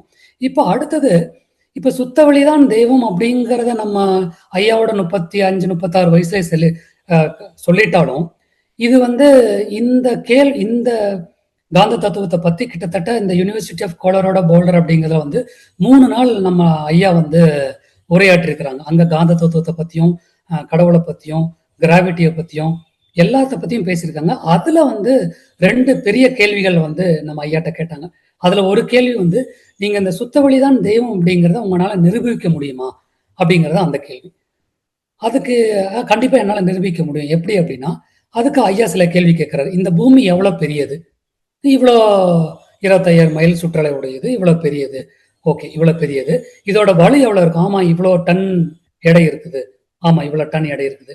அப்புறம் சூரியன் எவ்வளவு வெயிட் இருக்கும்னா, சூரியன் வந்து பூமியை விட இவ்வளோ மடங்கு பெரியது அப்படின்னு சொல்றாங்க. இப்ப பூமி இவ்வளவு பெரிய சைஸ் இருக்கு, சூரியன் இவ்வளவு பெரிய சைஸ் இருக்கு, இது 2 எங்க இயங்கிட்டு இருக்கு அப்படின்னு, இது 2 வந்து ஸ்பேஸ்ல தான் இயங்கிட்டு இருக்கு அப்படின்னு சொல்றாங்க. அப்ப ஸ்பேஸ்ல இயங்கிட்டு இருக்கு அப்படின்னா, இந்த பூமி இவ்வளோ எடை உடையது, சூரியன் இவ்வளவு எடை உடையது, இந்த எடை உடையற தாங்கிறது வந்து சுத்தவெளி அப்படின்னா, அப்போ இந்த சுத்தவெளி தாங்குது அப்படின்னா எடை இருக்கிற பொருளுக்கு வலு ஜாஸ்தியா இருக்குமா, அல்ல எடை தாங்கிறதுக்கு வலு ஜாஸ்தியா இருக்குமா அப்படிங்கிற கேள்வி கேட்கறாங்க. அப்போ சயின்டிஸ்ட் வந்து ஒரு ஆச்சரியமா பாக்குறாங்க, ஆமா கண்டிப்பா வந்து அந்த எடையை தாங்குற அந்த ஸ்பேஸுக்கு தான் வலு ஜாஸ்தியா இருக்கும் அப்படின்னு சொல்லி, அதனால அந்த சுத்தவெளி தான் தெய்வம் அப்படிங்கிற ஒரு விஷயத்துக்கு வந்து ஒரு சின்ன ஒரு உதாரணத்தோட ஐயா விளக்குனாங்க. அடுத்த கேள்வி என்ன கேட்டாங்க அப்படின்னா, இப்ப நீங்க இந்த பிரபஞ்சத்துல எல்லாமே நீங்க வந்து ஸ்பின்னிங், அதாவது சுத்துது நீங்க சொல்றீங்களா, அது எப்படி நீங்க அதை உங்களால ப்ரூஃப் பண்ண முடியுமா அப்படின்னு கேட்கறாங்க. கண்டிப்பா ப்ரூஃப் பண்ண முடியும். எப்படி அப்படின்னா, இப்போ உங்களோட ஐன்ஸ்டைன் தியரி படி என்னது, energy is equal to association of mass, அதாவது ஒவ்வொரு எந்த ஒரு பொருள் எடுத்தாலும் துகள்களின் தொகுப்பு, அதாவது பார்ட்டிகல்ஸ் ஆஃப் மேட்டர்ஸ், அதாவது பார்ட்டிகளின் துகள்களின் தொகுப்பு அப்படின்னு நம்ம சொல்லுவோம்ல. அப்போ இந்த ஒரு பொருள் சுத்துது, அதாவது ஒரு இப்போ ஃபார் எக்ஸாம்பிள் ஒரு பூமி சுத்துது அப்படின்னாவே பூமியும் எதால் ஆனது? பருப்பொருள் அணுக்களால் ஆனது. அப்போ அந்த அணுக்கள் சுத்தாம எப்படி இந்த பூமி சுத்தும்? அப்போ எந்த ஒரு சின்ன பிரபஞ்சத்துல எந்த ஒரு பொருளும் ஸ்பின்னிங், அதாவது சுத்தாததே கிடையாது அப்படிங்கிறத இந்த 2 விளக்கத்தை வந்து, இந்த 2 கேள்விக்குண்டான விளக்கத்தை ஐயா வந்து யூனிவர்சிட்டி ஆஃப் கோலராடோ போல்டர்ல வந்து பதில் சொன்னாங்க. இந்த லெக்சருக்கு அப்புறம் ஐயாவுக்கு வந்து நோபல் பிரைஸுக்கு வந்து நாமினேட் பண்ணதா வந்து ஐயாவே ஒரு பதிவுல நம்ம சொல்லியிருக்காங்க. நம்ம எல்லாத்துக்கும் தெரியும்னு நினைக்கிறோம். அப்போ இவ்வளவு தூரம் நம்ம கிட்டத்தட்ட இந்த சுத்த வழிதான் தெய்வம் அப்படிங்கிறத நம்ம சயின்டிஸ்டுக்கு முன்னாடி நம்ம ஐயா வந்து காந்த தத்துவத்தை மூலியமா உணர்த்திருக்காங்க. அதே மாதிரி இப்ப நம்ம ஸ்டீஃபன் ஹாக்கிங்களோட அவரோட ஆராய்ச்சியும் கிட்டத்தட்ட இந்த சுத்தவெளிங்கிற இடத்துக்கு வந்திருக்குது. அப்படிங்கிறது வந்து கிட்டத்தட்ட நம்ம ஐயாவோட கருத்துக்கள், அதாவது ஐயாவோட யூனிஃபைட் ஃபோர்ஸ் அப்படிங்கிற கருத்துக்கள் வந்து இன்னைக்கு வான்காந்த மூலியமா பரவி இன்னைக்கு இருக்கிற இளம் விஞ்ஞானிகளுக்கு இந்த கருத்துக்கள் போய் சேர்ந்து இன்னமும் நம்ம ஐயாவோட கருத்துக்களை வந்து இன்னமும் வந்து ஒரு பல ஆராய்ச்சிக்கு எடுத்துக்கணும் அப்படிங்கிறது தான், இந்த அலை வந்து மற்ற எல்லாத்துக்கும் பரவணும் அப்படிங்கிறது தான் இந்த தலைப்போட இன்னொரு முக்கியமான நோக்கம். இப்போ அடுத்தது கிட்டத்தட்ட இந்த நம்ம தலைப்போட எண்டிங் வர்றோம். இப்போ கடைசியா நமக்கு ஒரு கேள்வி. இப்போ நம்ம என்னன்னா, நம்மளாம் ஒரு லேமன் அப்படின்னு சொல்லலாம், சாதாரண மனிதர்கள். நமக்கு இந்த பிரபஞ்சத்துக்கு என்ன சம்பந்தம்? எனக்கு இதனால எனக்கு என்ன கிடைக்க போகுது? பிரபஞ்சத்தின் எல்லா எங்களுக்கும் மூலமான காரண சக்தியை ஒருவர் உணர முடியுமா? பிரபஞ்ச ரகசியங்களை தெரிந்து கொள்ள எனக்கு என்ன நன்மை? இவ்வளோ பேசினமே இந்த பிரபஞ்சத்தை பத்தி தெரிஞ்சுக்கிறது மூலியமா எனக்கு என்ன கிடைக்க போகுது? எனக்கு என்ன, ஒரு தனி மனிதனுக்கோ அல்லது சமுதாயத்துக்கோ என்ன ஒரு பலன் கிடைக்க போகுது அப்படிங்கிற கேள்வியை வந்து நம்ம 2 பேர்த்தையும் கேட்கறோம்னு வைங்களேன். இப்போ நம்ம மகரிஷி ஐயாட்ட கேட்கறோம், என்ன சொல்லுவாங்க? இப்போ நம்ம வந்து ஒரு கையில ஒரு மொபைல் வச்சிருக்கோம்னு வச்சுங்களேன். அந்த மொபைலை எப்படி ஆப்ரேட் பண்ணணும்னு தெரிஞ்சா அதை வந்து அதில் இருக்கிற நன்மை தீமைகளை புரிஞ்சுக்கிட்டு நன்மை தயார செயலுக்கு மட்டும் பயன்படுத்திட்டு தீமையிலிருந்து தவிர்க்க முடியும். அது மாதிரி நம்ம சுத்தி இருக்கிற இந்த பிரபஞ்சத்தை பத்தி, இந்த இயற்கையை பத்தி தெரிஞ்சுக்கிட்டா அது மூலியமா கிடைக்கிற நன்மைகளை எடுத்துக்கிட்டு தீமையை நம்மளால விளக்க முடியும் அப்படிங்கிற விளக்கத்தை நம்ம மகரிஷி ஐயா கொடுக்குறாங்க. இதே ஸ்டீஃபன் ஹாக்கிட்ட இதே கேள்வி நம்ம கேட்கிறோம்னா, நீங்க ஒரு வந்து இந்த பூமியை நீங்க ஒரு ஸ்பேஸ்ல இருந்து பாக்குறீங்க அப்படின்னா, இங்க நீங்க நினைக்கிற மாதிரி இன்னைக்கு பூமியில் இருக்கிற வேறுபாடு மாதிரி எந்த வேறுபாடுமே கிடையாது. ஒரே ஒரு பூமி மாதிரிதான் தெரியுது. அங்க வந்து எந்த ஒரு சண்டைகள் கிடையாது, எங்க ஒரு மத வேறுபாடுகள் கிடையாது, எந்த ஒரு சிந்தையும் கிடையாது. அந்த இடத்துல இருந்து பாக்குறோமா நம்ம எல்லாருமே ஒரே இடத்துல இருந்து வந்தவங்க தான் அப்படிங்கிறது வந்து நமக்கு அந்த யூனிஃபைடு அப்படிங்கிற அந்த சிங்குலாரிட்டி அப்படிங்கிறது புரியும். அப்ப இந்த அளவுக்கு மனம் விரிவு அடைஞ்சதுன்னா மட்டும்தான் நம்மளால வந்து ஒரு மகிழ்ச்சியான வாழ்க்கையை வாழ முடியும். இதுக்கு வந்து இந்த பிரபஞ்சத்தை பத்தின அறிவு வந்து கண்டிப்பா இந்த சமுதாயத்துக்கு அல்லது தனி மனிதனுக்கு பயன்படும் அப்படிங்கிறது தான் வந்து ஸ்டீஃபன் ஐயாவோட பதில். இப்ப அடுத்தது கிட்டத்தட்ட நம்ம கடைசி டாபிக் கொண்டோம். ஓகே, இப்போ ஃபைனல் கொஸ்டின். இவ்வளவு தூரம் நீங்க வந்து வாழ்க்கையில இத்தனை காலகட்டத்துல நீங்க உங்களோட வாழ்க்கையை ஒரு சக்கர நாட்கள்ல பயணிச்சிருக்கிறீங்க. உங்களோட பிலாசபி ஆஃப் லைஃப் அப்படின்னா என்ன சொல்லுவீங்க? உங்களை வந்து எப்பவுமே வந்து ஒரு உத்வேகமா வச்சுக்கிட்டு இருந்த ஒரு பிலாசபி ஆஃப் லைஃப் அப்படின்னு நீங்க என்ன சொல்லுவீங்க அப்படின்னு நம்ம ஸ்டீஃபன் ஹாக்கிங்கிட்ட கேட்கறோம்னா, அதுக்கு ஐயா என்ன பதில் சொல்றேன் அப்படின்னா, நம்ம இந்த யூனிவர்ஸை கம்பேர் பண்றப்போ வந்து ரொம்ப ரொம்ப ரொம்ப ரொம்ப ரொம்ப சின்ன ஒரு பர்சன், அதாவது we are just an advanced breed of monkeys on a minor planet அப்படின்னு சொல்றாங்க. அப்போ பட் we can, அதான் இவ்வளவுதான். ஆனா நமக்கு என்ன ஒரு சிறப்பு அப்படின்னா, நம்மனால இந்த யூனிவர்ஸை பத்தி புரிஞ்சுக்க முடியும் அப்படிங்கிறது தான் வெரி ஸ்பெஷல். இது ஒன்னே அந்த வந்து என்னோட வாழ்க்கைக்கு போதுமான ஒரு தத்துவமா இருந்தது ஒண்ணு. ரெண்டாவது, எவ்வளோ பெரிய டிஃபிகல்ட்டி வாழ்க்கையில வந்தாலும், however difficulty life may seems, there is always something you can do and succeeded. இது வந்து நான் ஏன் சொல்றேன்னா, எனக்கு 21 வயசுல இருந்து இந்த பிரச்சனைகள் இருந்து நான் இன்னைக்கு இந்த இடத்துக்கு நான் வந்திருக்கேன் அப்படின்னா, அப்ப என்னால முடியறப்ப மற்றவங்களால இது கண்டிப்பா முடியும் தானே அப்படிங்கிறது தான். நான் வந்து எந்த டிஃபிகல்ட்டி வந்தாலும் ஒரு பர்சனால கண்டிப்பா அவன் எடுத்துக்கிற துறையில வந்து கண்டிப்பா வந்து சக்சீட் ஆக முடியும் அப்படிங்கிறது தான் அவரோட பிலாசபி லைஃப் அப்படிங்கிற கொஸ்டின்ல சொல்றது. இதே வந்து நம்ம ஐயாட்ட கடைசியா நம்ம கேட்கிறோம், ஐயா நீங்க இந்த பிரபஞ்ச தத்துவம், கடவுள், பிரம்மஞானம் இதெல்லாம் நீங்க நிறைய எங்களுக்கு சொல்லியிருக்கீங்க. இது எதுக்குங்க, இதை வச்சு இது என்ன, இதனால என்ன ஒரு பலன் அப்படிங்கிற கேள்வி நம்ம கடைசியா நம்ம ஐயா என்ன பதில் நம்ம கேட்டோம்னா நம்ம என்ன பதில் சொல்றோம்னா, இந்த பிரபஞ்சத்தை அல்லது இயற்கையை புரிந்து கொண்டு இயற்கையை மதித்து வாழ்பவர், அப்படி ஒருத்தங்க வாழ்ந்தாங்க அப்படின்னா அவர்கள் வாழ்க்கை வெற்றிகரமாகவும் மன நிறைவோடனும் வாழ முடியும். இதுக்கு பேர் தான் இறை நீதி அப்படின்னு சொல்றாங்க. எவர் ஒருவர் இந்த பிரபஞ்சத்தை பத்தியும் இந்த இயற்கையை பத்தியும் அல்லது இறைநிலையை பத்தி அல்லது கடவுளை பத்தி அல்லது தெய்வத்தை பத்தி புரிஞ்சுக்கிட்டு அதற்கு ஒத்து அதை மதிப்பு கொடுத்து வாழ்றாங்களோ அவங்க வாழ்க்கை வெற்றிகரமாகவும் மன நிறைவோடனும் வாழ முடியும் அப்படிங்கிறது தான் இறைநீதி. இறைநீதிங்கிறது என்னது? ஒரு லா, அதாவது செயல் விளைவு தத்துவம் தான் இறைநீதி. இது கண்டிப்பா முடியும். அப்போ மனிதன் வெற்றிகரமாகவும் மன நிறைவோடனும் வாழணும் அப்படின்னு நம்ம விரும்பணும் அப்படின்னா இந்த இயற்கை நீதி அல்லது இறை நீதியை அல்லது இந்த பிரபஞ்சத்தை பத்தின அறிவு நமக்கு வந்துச்சுன்னா நம்ம இந்த மாதிரி மனநிறைவோட வெற்றிகரமாக வாழ முடியும் அப்படிங்கிறது தான் இறை நீதி அப்படின்னு சொல்றாங்க. ஸோ கிட்டத்தட்ட நம்ம இந்த டாபிக்கோட எண்டிங் வந்துட்டோம். இதெல்லாம் வந்து பார்த்தீங்கன்னா நம்ம ஆலியார்ல R&D டிபார்ட்மெண்ட்ல ஒர்க் பண்றவங்களோட ரிசர்ச், ஸ்டீஃபன் ஹாக்கிங்கோட ரிசர்ச்ல என்ன பண்ணியிருக்காங்க அப்படிங்கிறது. ரெண்டாவது, இத்தனை புக் எழுதியிருக்காங்க. இந்த புக்கெல்லாம் தான் ரெஃபரன்ஸுக்கு எடுத்துக்கிட்டோம் இந்த தலைப்புல. இது ஐயாவோட புத்தகங்கள் எடுத்துக்கிட்டது இந்த தலைப்புக்கு. கிட்டத்தட்ட நம்ம ஒரு எண்டிங் வந்துட்டோம். ஒரு சின்ன ஒரு 2 நிமிஷம் வீடியோ பார்த்துக்கலாம். இது வந்து நம்ம வேதாத்ரி மகரிஷி ஐயா வந்து ஸ்டீஃபன் ஹாக்கிங்கை பத்தி பேசின ஒரு வீடியோ.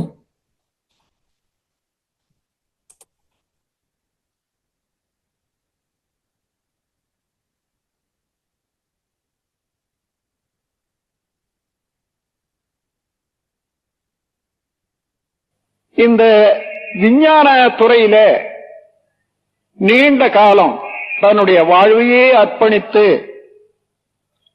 உலகுக்கு ஒரு பெரிய சாதனை வழங்கிய பெரியார் ஐன்ஸ்டீன் எனப்படுவர். அவரை பற்றி தெரியாதவர்கள் இல்ல இந்த அறிவு உலகத்தில். அவர் என்ன சொன்னார் என்பதும் உங்களுக்கு தெரியும், ஆனால் நினைவுபடுத்துகிறேன். தத்துவம் இல்லாத விஞ்ஞானம் குருடனைப் போல உள்ளது, விஞ்ஞானம் இல்லாத தத்துவ ஞானம் நொண்டியை போன்றது என்று சொன்னார். இப்போ நொண்டியா இருந்தாலும் வாழ்க்கை பூரணம் அடையாது, குருடனாய் இருந்தாலும் பூரணம் அடைய முடியாது. அதனுடைய கருத்து என்னவென்றால், அவர் தத்துவ ஞானத்தை மிகவும் போற்றுகிறார், அதே போன்று விஞ்ஞானத்தை அதிகமாக அவருடைய தரமறிந்து தகுதியறிந்து அதிலே அவருடைய வாழ்நாளை செலவிட்டார். ஆனால் இந்த இரண்டும் ஒன்றுபடவில்லை. ஆனால் போதிய நலம் மனித குலத்துக்கு வராது என்பது அவருடைய திட்டவட்டமான கணிப்பு. அந்த கணிப்பிலே இருந்து நாம் பார்த்தோமே ஆனால் விஞ்ஞானமும் மெஞ்ஞானமும் ஒன்றுபட வேண்டும். அப்பொழுதுதான் அறிவியல் என்ற ஒரு வார்த்தைக்கு விஞ்ஞானமும் பொருத்த முடியாததாக இருக்கும், வேதாந்தமும் பொருத்த முடியாததாக இருக்கும். இந்த உணர்வை ஊட்டிச் சென்றவர் ஒரு பெரிய விஞ்ஞானி. இப்பொழுது தற்காலத்திலே உலகம் புகழ் பெற்ற ஒரு விஞ்ஞானி, அவரை பற்றி சிலருக்கு தெரியும், ஹாக்கின்ஸ், டாக்டர் ஹாக்கின்ஸ் என்ற ஒரு பெரியார். அவருக்கு நடக்க கூட முடியாது, வீல் சேர்ல தான் இப்ப இருக்கார். சமீபத்தில் நான் அங்க இருக்கிற போது லாஸ் ஏஞ்சலஸ் வரைக்கும் அவர் எப்படியோ அழைச்சிட்டு வந்தாங்க. அந்த யூனிவர்சிட்டியில அவர் சில விளக்கங்கள் கொடுக்கிறார். நேரடியாக இல்லை, எல்லாம் கம்ப்யூட்டர். அதை பிரஸ் பண்ணுவார், அது தானாகவே அந்த வார்த்தைக்கு என்னென்ன விளக்கம் உண்டோ கம்ப்யூட்டர்ல தெரியும், அதை போர்டில் எல்லாரும் பார்ப்பாங்க. அந்த மாதிரி இருக்கக்கூடியவர். அவர் லேட்டஸ்ட், அதாவது இப்பொழுது கடைசியாக எழுதியிருக்கக்கூடிய நூல் ஒன்று பார்த்தேன். நூல்ல ஒரு வரி, நமது ஆராய்ச்சி அறக்கட்டளை நல்ல முறையிலே அங்க பரவி வருகிறது. அங்கே ஒருவர் இந்த ஜெராக்ஸ் காப்பி ஒரு பேஜ் எடுத்து எங்களுக்கு கொடுத்தார். அதுல என்ன சொல்றார் என்றால், நாம் விஞ்ஞானத்திலே மிகுந்த ஆர்வம் கொண்டு நாம் செயல்பட்டு வருகிறோம். ஆனால் இந்த யூனிஃபைட் போர்ஸ் எல்லா விஞ்ஞான ஆராய்ச்சிக்கு, இந்த உலக இயக்கங்களுக்கும் எல்லா இயக்கங்களுக்கும் மூலமான ஒரு ஆற்றல் இருக்கிறது. அதை யூனிஃபைட் போர்ஸ் என்ற பெயரால நாம் தேடிக்கொண்டிருக்கிறோம். இதுவரையில அது கண்டுபிடிக்கப்படவில்லை. ஒவ்வொருவர் ஒவ்வொரு விதமாக போய்கொண்டிருக்கிறார் இருக்கிறோம். என்றாலும் இது கண்டுபிடிக்கப்பட்டுவிடும். இதை யாரேனும் கண்டுபிடித்தால் that will be very very simple. இப்படியே எழுதியிருக்கார். யூனிஃபைட் போர்ஸ் யாராயிலும் கண்டுபிடித்தார்களே ஆனால் அது மிக மிக எளிதாக இருக்கும். அதை விஞ்ஞானிகள் மாத்திரம் அல்லாது சாதாரண மக்களும் புரிந்து கொள்ளக்கூடியதாக இருக்கும். இந்த வார்த்தை அப்படி கண்டுபிடித்த பிறகு நாம் எல்லோரும், புகழ்பெற்ற விஞ்ஞானிகள் எல்லோரும் ஒன்று கூடுவோம், ஆராய்வோம், அதை உலக மக்களுடைய அனுபவத்துக்கு கொண்டு வருவோம் என்று எழுதியிருக்கார். இதுல இருந்து என்ன தெரிகிறது? விஞ்ஞானிகளே இதை கண்டுபிடிக்க முடியாது என்றது அங்க குறிப்பு கொடுக்கிறார். காரணம் என்னன்னா, அந்த யூனிஃபைட் போர்ஸ் என்ற எல்லா போர்சஸுக்கும், எல்லா ஆற்றலுக்கும் மூலமான ஒரு ஆற்றலை கருவிகளை கொண்டு கண்டுபிடிக்க முடியாது.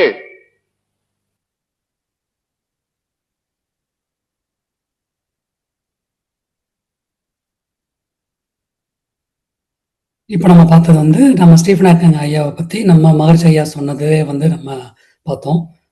ஸோ இதுவரைக்கும் நம்ம பார்த்தது பாத்தீங்கன்னா கிட்டத்தட்ட ஒரு 15 கேள்விகள்ல நம்ம ஐயாவட்டையும் நம்ம மகரிஷி ஐயாவட்டையும் கேட்டு நம்ம இது பண்ணிக்கிட்டோம். இதோட என்னோட உரையை நிறுத்திக்கிறேன். நன்றி, வாழ்க வளமுடன். தற்பொழுது ஐயா அவர்கள் நம்முடைய கேள்விகளுக்கு சிறப்பாக பதிலளிக்க இருக்கின்றார்கள். கேள்வி கேட்க விரும்பும் அன்பர்கள் தங்களுடைய கைபேசியை தாங்களே அன்மியூட் செய்து கொண்டு கேள்விகளை மட்டும் சுருக்கமாக கேட்கும் பொழுது அனைவருக்கும் அது பயனுள்ளதாக அமையும் என்பதை அன்போடு தெரிவித்துக் கொண்டு, முதலாவது அன்பராக ராஜாராம் ஐயா அவர்களை அன்போடு அழைக்கின்றோம். ஐயா வாழ்க வளமுடன். கேக்குது ஐயா? கேக்குதுங்க. ராஜாராமன், சென்னை பழந்தகர்ந்து பேசுறியா? அருமையான ஒரு தத்துவம் விளக்கம் கொடுத்தீங்க. ஆழமான கேள்விகள், அறிவார்ந்த பதில்கள், இல்ல ஒரு விஞ்ஞான பார்வையோட கொடுத்தீங்க. கட்சியில ஒரு 2 கேள்வி ரொம்ப அருமையா இருந்தது. எனக்கு மகரிஷி பார்த்து விஞ்ஞானம் கேட்கும்போது சுத்த வெளிதான் தெய்வம் எப்படின்னு ப்ரூவ் பண்றதும், கோள்களையும் சுத்துறதுக்கு விளக்கம் ரொம்ப அருமையா இருந்தது. அதனால ஐயா எனக்கு என்ன ஒரு மனசு ஒரு கேள்வி கேட்கலாமா உங்கள்கிட்ட? கேளுங்க. இப்ப ஏன்னா இந்த டாபிக் ஒட்டிதான் வருது. இப்போ நம்ம காலையில இருந்து பாக்குறோம், சூரியன் கிழக்க இருக்கு, மத்தியானம் மேல வந்து சாயந்தரம் மேற்கு வந்துடுறது. இதை கண்கூட பாக்குறோம். ஆனால் விஞ்ஞானிகள் அந்த மாதிரி கிடையாது, பூமியினுடைய சுழற்சியெல்லாம் அந்த மாதிரி ஏற்பட்டு சொல்றாங்க. எனக்கு திருப்தி ஆகும்படியா நீங்க ப்ரூஃப் கொடுங்க சார். எனக்கு கண்ணால பாக்குறேன் சூரியன் ஆகிறது, ஆனா இல்லைங்கிறாங்க. எப்படி இது? என்ன இல்லைன்னு சொல்றாங்க? புரியல கேள்வி. சூரியன் நவரவே இல்லை, அங்கதான் இருக்கு. பூமியினுடைய சுழற்சினாலதான் சூரியன் கிழக்கையும் மேலையும் மேற்கும் தெரியுதுன்னு சொல்றாங்க. ஆனால் கண்கூட சூரியன் மூவ் பண்றத நான் பாக்குறேன், இது மாயமா இருக்குன்னு சொல்றோம். இதுக்கு என்னைய ப்ரூஃப் எனக்கு விளக்குங்கண்ணா. இல்லைங்க, இப்பதான் அதான் நம்ம அந்த தலைப்பிலே பேசினதுன்னா, இந்த பிரபஞ்சத்துல எதுவுமே நிலையா அதே இடத்துல இல்லை, எல்லாமே சுத்திட்டு தான் இருக்கு. அதான். ம். சூரியனும் சுத்திட்டு தான் இருக்கு ஆக்சுவலா. ம். சூரியனும் அதுக்கு ஒரு வேற ஒரு சென்டர் இருக்கும். அதை சுத்திட்டு தான் இருக்கும். இது அது சூரியன் நிலையா இருக்குதுன்னு எனக்கு தெரிஞ்ச எங்கேயும் தகவல் இருக்கிற மாதிரி தெரியலீங்க. அப்போ இதுல. அப்போ சூரிய வந்து கிழக்கு உதவிச்சு மேற்கு மறந்துன்னு சொல்றீங்களா? ஆமா, ஸ்பெண்டிங் ஆயிட்டு தான் இருக்குங்க. சுத்திட்டு தான் இருக்கு. ஆனா நமக்கு ஆனா அது கிழக்கு விஞ்ஞானிகள் மேற்கு இல்லைன்னு ஏன் தெரியுதுன்னா, சொல்றாங்க. பூமி அதோட திசையில பயணிக்கிறதுனால அப்படி தெரியுதுங்க. சூரியன் விஞ்ஞானிகள் அந்த ஸ்டாட்டிக்கா எல்லாம் இல்ல. விஞ்ஞானிகள் அது இல்லைன்னு சொல்றாங்களே, சூழ்நிலையா தான் இருக்கு, இல்ல. பூமி தான் தெரியுதுங்கிறாங்க. அதே எந்த கருத்தை மேற்கோள் காட்டி பேசுறீங்கன்னு எனக்கு தெரியல. சூரியன் நிலையா தான் இருக்குங்கிறது வந்து எனக்கு தெரிஞ்சு இப்ப அப்படியே ஒரு கருத்து இருக்கிற மாதிரி தெரியலைங்க. இன்னைக்கு இருக்கிற சயின்டிபிக் இதுல. மேபி நீங்க சொல்றது ரொம்ப வருஷத்துக்கு முன்னாடி இருந்திருக்கலாம். இப்பெல்லாம் அந்த இது இல்லைங்க. கண்டிப்பா கிடையாது. அப்போ உங்களுடைய முடிவு தான் என்ன சொல்லுங்க நீங்க? எனக்கு ரொம்ப நாளா மனசுல இருக்கு, சந்தேகம் யாரும் கிளியர் பண்ணல, அதான் இந்த கேட்டேன். தலைப்போட நோக்கம் என்னன்னாங்க, இப்ப நம்ம வந்து பிரபஞ்ச ஒருங்கிணைப்பு ஆற்றல், யூனிஃபைட் ஃபோர்ஸ் அப்படிங்கிறது வந்து சுத்த வெளியோட அந்த கான்செப்டை வந்து இந்த அறிவியல் உலகத்துல விஞ்ஞானிகளோட தத்துவத்தோட கம்பேர் பண்றப்ப எங்கெங்கெல்லாம் பொருந்தது, எங்கெங்கெல்லாம் இன்னும் அவங்களுக்கு இன்னும் விடைகள் கிடைக்காம இருக்குது, இங்க இருக்கிற விளக்கங்கள் அவங்களோட விடைகளுக்கு அவங்க தேடிட்டு இருக்கிற விஷயத்துக்கு விளக்கங்களா அமையலாம். அதுக்கு வந்து ஃபியூச்சர்ல நிறைய சயின்டிஸ்ட் வந்து நம்மளோட மகரிஷியோட கருத்துக்களை எடுத்து ஆராய்ச்சி செய்யணும் அப்படிங்கிறது தான் இது நோக்கங்க. சரிங்க, நன்றி. நன்றிங்க. நன்றிங்க ஐயா. வாழ்க வளமுடன். அடுத்த அன்பராக சாந்தி கண்ணன் அம்மா அவர்களை அன்போடு அழைக்கின்றோம்.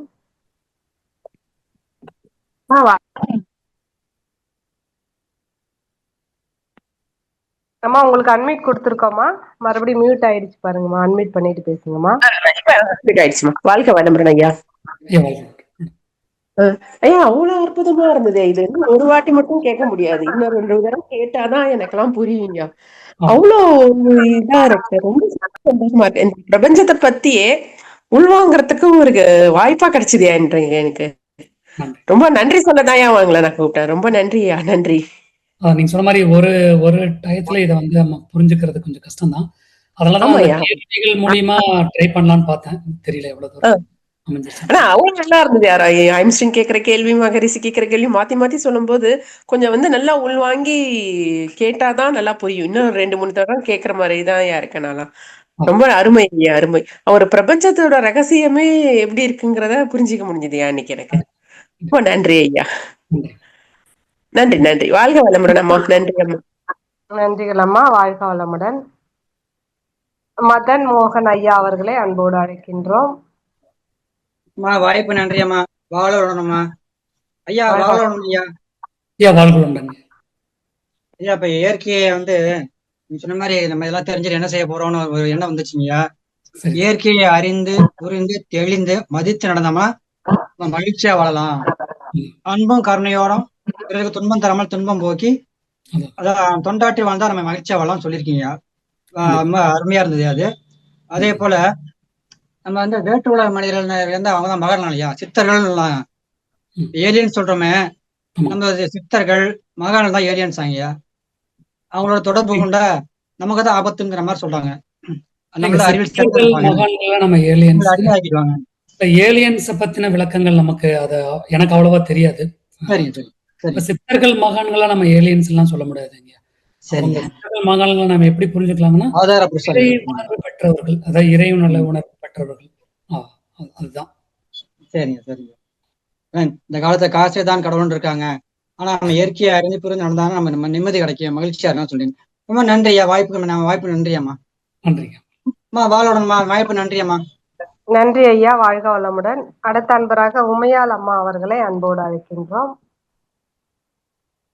அம்மா வாழ்க வளமுடன்மா. வாய்ப்பு நன்றிம்மா. ஐயா வாழ்க வளமுடன் ஐயா. ஐயா, பிரபஞ்சம் வந்து விரிஞ்சுக்கிட்டும் இருக்கு அப்படின்னு சொன்னீங்களங்க, அது எப்படிங்க ஐயா? ஆமாங்கம்மா. இப்ப ரொம்ப சிம்பிளா எப்படி புரிஞ்சுக்கலாம்னா, இப்போ ஒரு எல்லாமே இப்ப நம்ம ஐயாவோட தத்துவத்துல எல்லாமே சுத்திட்டு தான் இருக்கு அப்படின்னு நம்ம சொல்றோம்லங்க. அப்ப சுத்துதுன்னா அதுல இருந்து ஒரு அலை வருது, இன்னொரு பொருள் வருது. இப்ப எப்படி இருந்தாலும் இயங்கிட்டே இருக்கிற ஸ்பின்னிங் இருக்க ஆக்ஷன் இருக்கிற வரைக்கும் இந்த பிரபஞ்சம் விரிஞ்சுக்கிட்டே தான் இருக்கும். சரிங்க சரிங்க, சிறப்புங்க, நன்றிங்க ஐயா. வாழ்க வளமுடன் ஐயா. அம்மா நன்றிங்கம்மா, வாழ்க வளமுடன்மா. நன்றிங்கம்மா, வாழ்க வளமுடன். அடுத்த அன்பராக ராஜகோபால் மோகன்தாஸ் ஐயா அவர்களை அன்போடு அழைக்கின்றோம். ஐயா வாழ்க வளமுடன். கேக்குதுங்களா? கேக்குதுங்க. ரொம்ப சிறந்த சிந்தனை உரையா. இந்த ஹாக்கின்ஸையும் நம்ம வேதாத்திரி மகரிஷியும் இந்த கம்பேரிசன் கொண்டு வந்தது ரொம்ப ரொம்ப, நான் அந்த புக்கை படிச்சிருக்கேன், ஹாக்கின்ஸ் புக்கு. அவருடைய வரலாறையும் வேதாத்திரியிலையும் நான் ரொம்ப ஈடுபட்டு இருக்கேன். இந்த மாதிரி அந்த வீடியோ போட்டது ரொம்ப ரொம்ப அர்த்தமுள்ள வீடியோ. வேதாத்திரியே அவர் ஸ்டீபன் ஹாக்கின்ஸ் வந்து தெளிவா சொல்லி இருக்கிறாரு. இந்த மாதிரி கருத்தை இப்பதான் நான் முதல் தடவை அந்த சயின்டிபிக்காவும் பிலாசபியும் ரெண்டையும் கனெக்ட் பண்ணி எங்களுக்கெல்லாம் ரொம்ப தத்துவத்தை எடுத்து கேள்வி, அதாவது ஆழமான கேள்வியும் அறிவார்ந்த பதிலும்ன்றத சொல்லி எங்களை எல்லாம் மகிழ்வித்து ஆராய்ச்சியில் ஈடுபட வைத்திருக்கீர்கள் இல்லையா. என்னுடைய ஒரே ஒரு கேள்வி, இந்த ஒழுங்கு எல்லாம் அமைப்பு எல்லாம் கோள்களுக்கும் மற்றவர்களுக்கும் இருக்கும் போது மனிதனுக்கு மட்டும் கெட்ட எண்ணங்களும் தீய எண்ணங்களும் தீய செயல்களும் ஏன் வருகின்றன, ஏன் நடக்குகின்றன என்பதுதான். ஏன் மனிதன் நல்லவை செல்லாமல் கெட்டவைகளையே செஞ்சு கோடிக்கணக்கான மக்கள் சாகிறார்கள், போர்கள் இருக்கிறது என்பதுதான் எனது கேள்வி.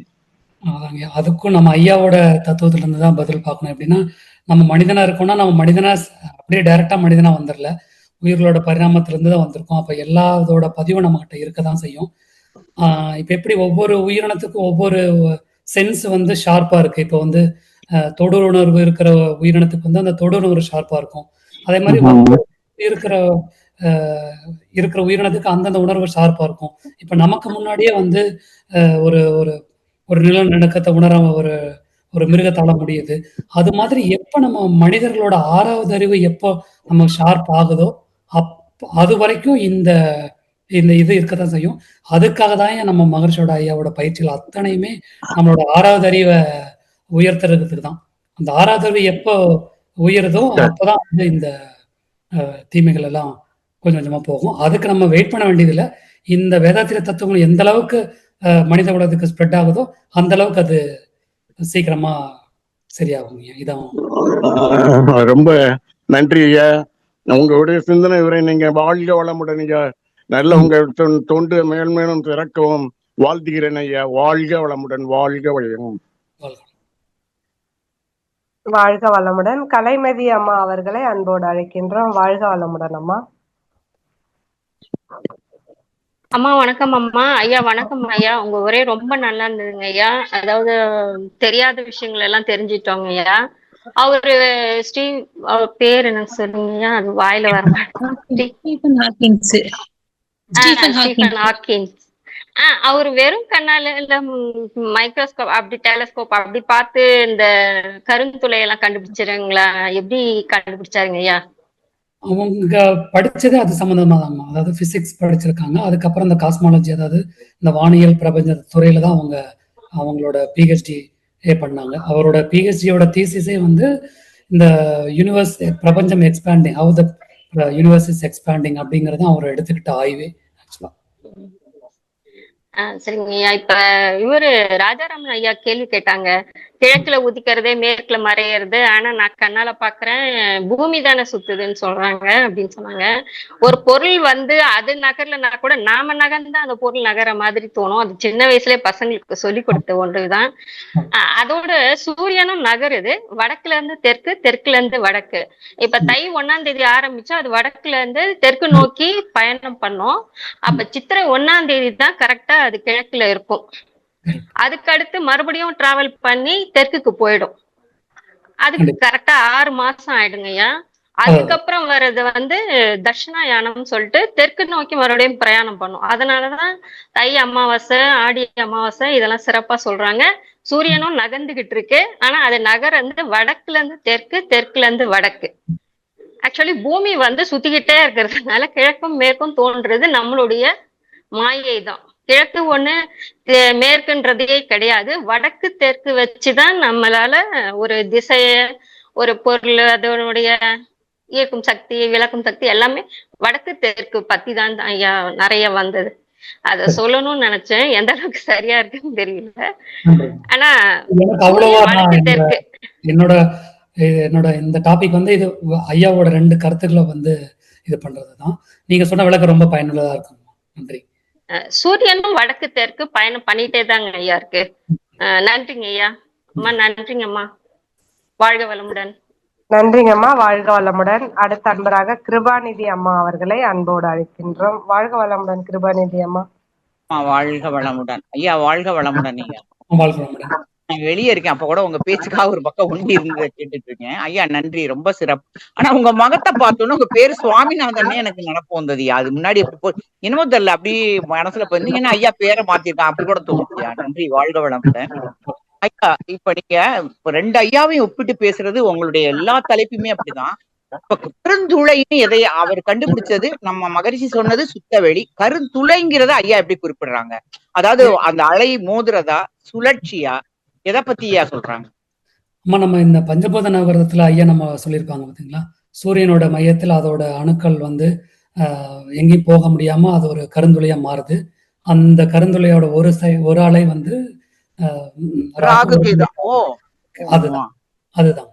Okay okay okay. நான் அதான் இது சுத்தவெளியில, இது சூரியன் சுத்தவெளியிலே அப்படின்னு சொல்றாங்களோ ஐயா அப்படிங்கறதா நினைச்சேன். ரொம்ப நன்றி ஐயா, சிறப்பு ஐயா. வாழ்க வளமுடன். அந்த கருந்துளை ஆராய்ச்சி தான் வந்து அவரோட முக்கியமான ஆராய்ச்சியில இந்த சிங்குலாரிட்டி தத்துவத்துக்கு, அதாவது இந்த நம்ம ஐயாவோட கருத்தை ஒப்பிடுறதுக்கு அந்த ஒரு ஆராய்ச்சி வந்து ரொம்ப கனெக்டா இருந்தது. எப்படி நம்ம அதாவது காந்த தத்துவத்தை அறிந்துட்டால் காந்தத்தையும் கருமையத்தையும் அறிந்துட்டால் கடவுளை அறியலாம்னு நம்ம ஐயா சொல்லியிருப்பாங்க. அதே மாதிரி ஸ்டீஃபன் ஹாக்கிங்கோட கருந்துளை கான்செப்டை ஒருத்தரால புரிஞ்சுக்க முடியுதுன்னா அது மூலியமா இந்த யூனிவர்ஸை பத்தி புரிஞ்சுக்கிறதுக்கு உண்டான ஒரு இது இருக்குங்க. அதுதான் அவரோட ஸ்டீஃபன் ஹாக்கிங்கோட ஸ்பெஷல். நன்றி ஐயா, ரொம்ப சிறப்பு. வாழ்க வளமுடன். வாழ்க வளமுடன். வாழ்க வளமுடன். இந்த கருந்துளையும் நம்மளால புரிஞ்சுக்க முடியும். அதுதான் அது இன்னைக்காயா நான் உங்க மூலியமா கேள்விப்பட்டேன், அதனால சரி சரி. நன்றி ஐயா, நன்றி. வாழ்க வாழ்க வளமுடன். சந்திரா அம்மா அவர்களை அன்போடு அழைக்கின்றோம். வாழ்க வளமுடன் சந்திரா அம்மா. வாழ்க வளமுடன். வாய்ப்புக்கு நன்றி. வாழ்க வளமுடன் ஐயா. வாழ்க வளமுடன். ரொம்ப சிறப்பா இருந்தது. ஒரு வித்தியாசமான முயற்சி. அருமையா நீங்க விஞ்ஞானியையும் நம்ம மெய்ஞானியையும் இணைச்சு அந்த கேள்விகளை ரொம்ப கோரிலேட் பண்ணி கொண்டு போன விதம் அருமையா இருந்தது. முத்தாய்ப்பா மகரிஷியோட வாய்ஸ்ல அவர் வந்து அந்த விஞ்ஞானியை பத்தி சொன்னாருங்கிறதும் நீங்க இணைச்சது ரொம்ப சிறப்பா இருந்துயா. உங்களோட முயற்சிக்கு வாழ்த்துக்கள், பாராட்டுக்கள். வாழ்க வளமுடன். வாழ்க வளமுடன்.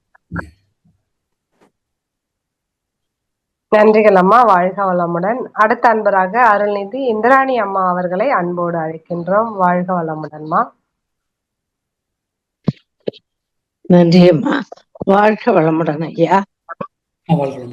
வாழ்க வளமுடன். விஞ்ஞானியும் மெய்ஞானியும் இணைத்து கேள்வி கணைகளை கொடுத்து அந்த கேள்விக்கு தர்க்க ரீதியான பதில்களையும் கொடுத்து விளக்குனீங்க. எல்லாரும் சொன்ன மாதிரி ஒரே தடவையில புரிஞ்சுக்க முடியாது ஐயா. இது கொஞ்சம் ஆழமான கருத்து. உண்மையாவே அது ஆழமான பதில்கள் தான். எனக்கு ஒரு சந்தேகம். இப்ப ரீசெண்டா நான் பார்த்தேன், 2 கருந்துளைகள் இருக்கிறதா சொல்றாங்க. அது உண்மைகளாங்க ஐயா? தெரிஞ்சுக்கலான்னு. 2 கருந்துளைகள் அப்படிங்கிறது எனக்கு சரியா அதை பத்தி விளக்கங்கள் தெரியலமா. இல்ல, இப்ப சமீபத்துல பேப்பர்ல பார்த்தேன், 2 இணைந்ததாக, வெடிப்பு தத்துவத்துல இணைந்ததாக போட்டிருக்காங்க. சாத்தியமில்லாத அது எனக்கு தெரியல. எனக்கு விளக்கம் கொடுக்கறதுக்கு அந்த இதுல எனக்கு நாலேஜ் இல்ல. பட் அது நான் படிச்சேன். பட் இன்னும் அந்த அளவுக்கு நான் அதுக்குள்ள படிக்கல, சொல்ல போகல. ஆமா, அது 2 கருந்துளைகள் இணைய முடியுமான்னு ஒரு விஞ்ஞான குறிப்பு ஒண்ணு போட்டிருக்காங்க பேப்பர்ல. அதை நான் படிச்சாதான் உங்களுக்கு தெரியுமாக்கும்ட்டு கேட்டேன். ரொம்ப ரொம்ப விரிவான விளக்கம் கொடுத்துருக்கீங்க. பிரபஞ்சத்தை பற்றிய மேலும் பல ரகசியங்களை. இன்னொன்னு சொன்னீங்க, 6வது அறிவை மேம்பட செய்யணும்னு சொல்லி. 6வது அறிவு மேம்பட தான் முடியுமே ஒழிய 7வது அறிவா பரிணமிக்க முடியாது இல்லைங்களா ஐயா? கண்டிப்பா முடியாது. அதான் கேட்டேங்க ஐயா. வாழ்க வளமுடன். நன்றி ஐயா. வாழ்க இப்ப இந்த வளமுடன். 6வது அறிவுங்கிற இடத்துல இருந்து அடுத்த வேற ஒரு ஜேர்னலுக்கு போகலாம். ஆக்சுவலா ஏன்னா மகரிஷி வந்து இந்த பிரபஞ்ச தத்துவத்தை உணர்றதுக்கு மனிதனால முடியும்னா அது எப்படி அப்படிங்கிற மறுபடியும் இன்னும் சில ஒரு கேள்விகள்ல தொகுத்துருக்காங்க. அந்த கேள்வி அடுத்த ஆராய்ச்சிக்கு போகலாம். ஆக்சுவலா இப்ப வந்து ஒரு இன்ட்ரடக்ஷன் கொடுத்த மாதிரி வச்சுக்கலாம். இவ்வளவு இருக்கு அப்படின்னு. இப்போ நம்ம வந்து ஒரு சாதாரண இந்த விஞ்ஞான பேக்ரவுண்ட்லாம் நமக்கு கிடையாது. ஆனா ஒரு அறிவை வச்சுக்கிட்டு எப்படி நம்ம வந்து இந்த இறையுணர்வுங்கிறது எப்படி நமக்கு இந்த பிரபஞ்சத்தை பத்தின அறிவை எப்படி இது பண்றது அப்படிங்கிறது தான் அந்த 6வது அறிவுங்கிறத நோக்கிதான் போறோம். 6வது அறிவின் விஞ்ஞான விளக்கம்னு ஒரு தலைப்புல ஐயா பேசியிருக்காங்க. பட் அது நிறைய கொஸ்டின்ஸ் வந்துருதுமா. இது வந்து நான் இந்த பகுதிக்கு போதும் நான் நிறுத்திக்கிட்டேன். அதான் 1ல இருந்து எப்படி 6க்கு வந்ததோ அது முழுமை பெற்றதுன்னு தான் ஐயா சொல்லியிருக்காங்க. 6வது அறிவே போதுமானது. இனி 7வது அறிவுக்கு வர்றதுக்கு வாய்ப்பு இல்லை. வேற எந்த கண்டுபிடிப்புகளும் கிடையாது. நிறைவு பெற்றதுன்னு சொல்றாங்க. இது மேம்படணும்னு சொன்னா இதை பற்றி ஆராய்ச்சி தான் நம்ம செய்யலாமே ஒழிய இதற்கு அடுத்ததாக ஒரு அறிவு வருவதற்கு வாய்ப்பு இல்லை அப்படின்னு தான் ஐயா சொன்ன வரைக்கும் தோணுதுங்க ஐயா. அதான் கேட்டேன். இப்ப இதே கேள்வி வந்து இப்போ ஸ்டீஃபன் ஹாக்கிங் இந்த கேள்வியை கேட்டிருக்காங்க. அதாவது என்ன கேள்வினா, ஒரு சயின்டிஸ்ட் வந்து கேட்கறாங்க, அதாவது ஐயா இந்த மாதிரி அன்னைக்கு கேட்டது, அதாவது சூப்பர் கம்ப்யூட்டர் இருக்கிற காலகட்டத்தில் கேட்டது. ஆனா இன்னைக்கு நம்ம ஐயாட்ட நம்ம என்ன கேள்வி கேட்போம்னா, இன்னைக்கு ஏஐ மாதிரி ஒரு செயற்கை இருக்கிற நாளைக்கு ஃபியூச்சர்ல வந்து விஞ்ஞானிகள்லாம் வருவாங்களா? பெரிய பெரிய விஞ்ஞானிகள்லாம் வருவாங்களா? ஆனா எல்லாமே கம்ப்யூட்டரைஸ்ட் ஆயிருச்சு, இனிமேல் புதுசா விஞ்ஞானிகளா வரப்போறாங்களா அப்படிங்கிற கேள்வி கேட்டாங்க. ஒரு 2015-14 நினைக்கிறேன் கேள்வி.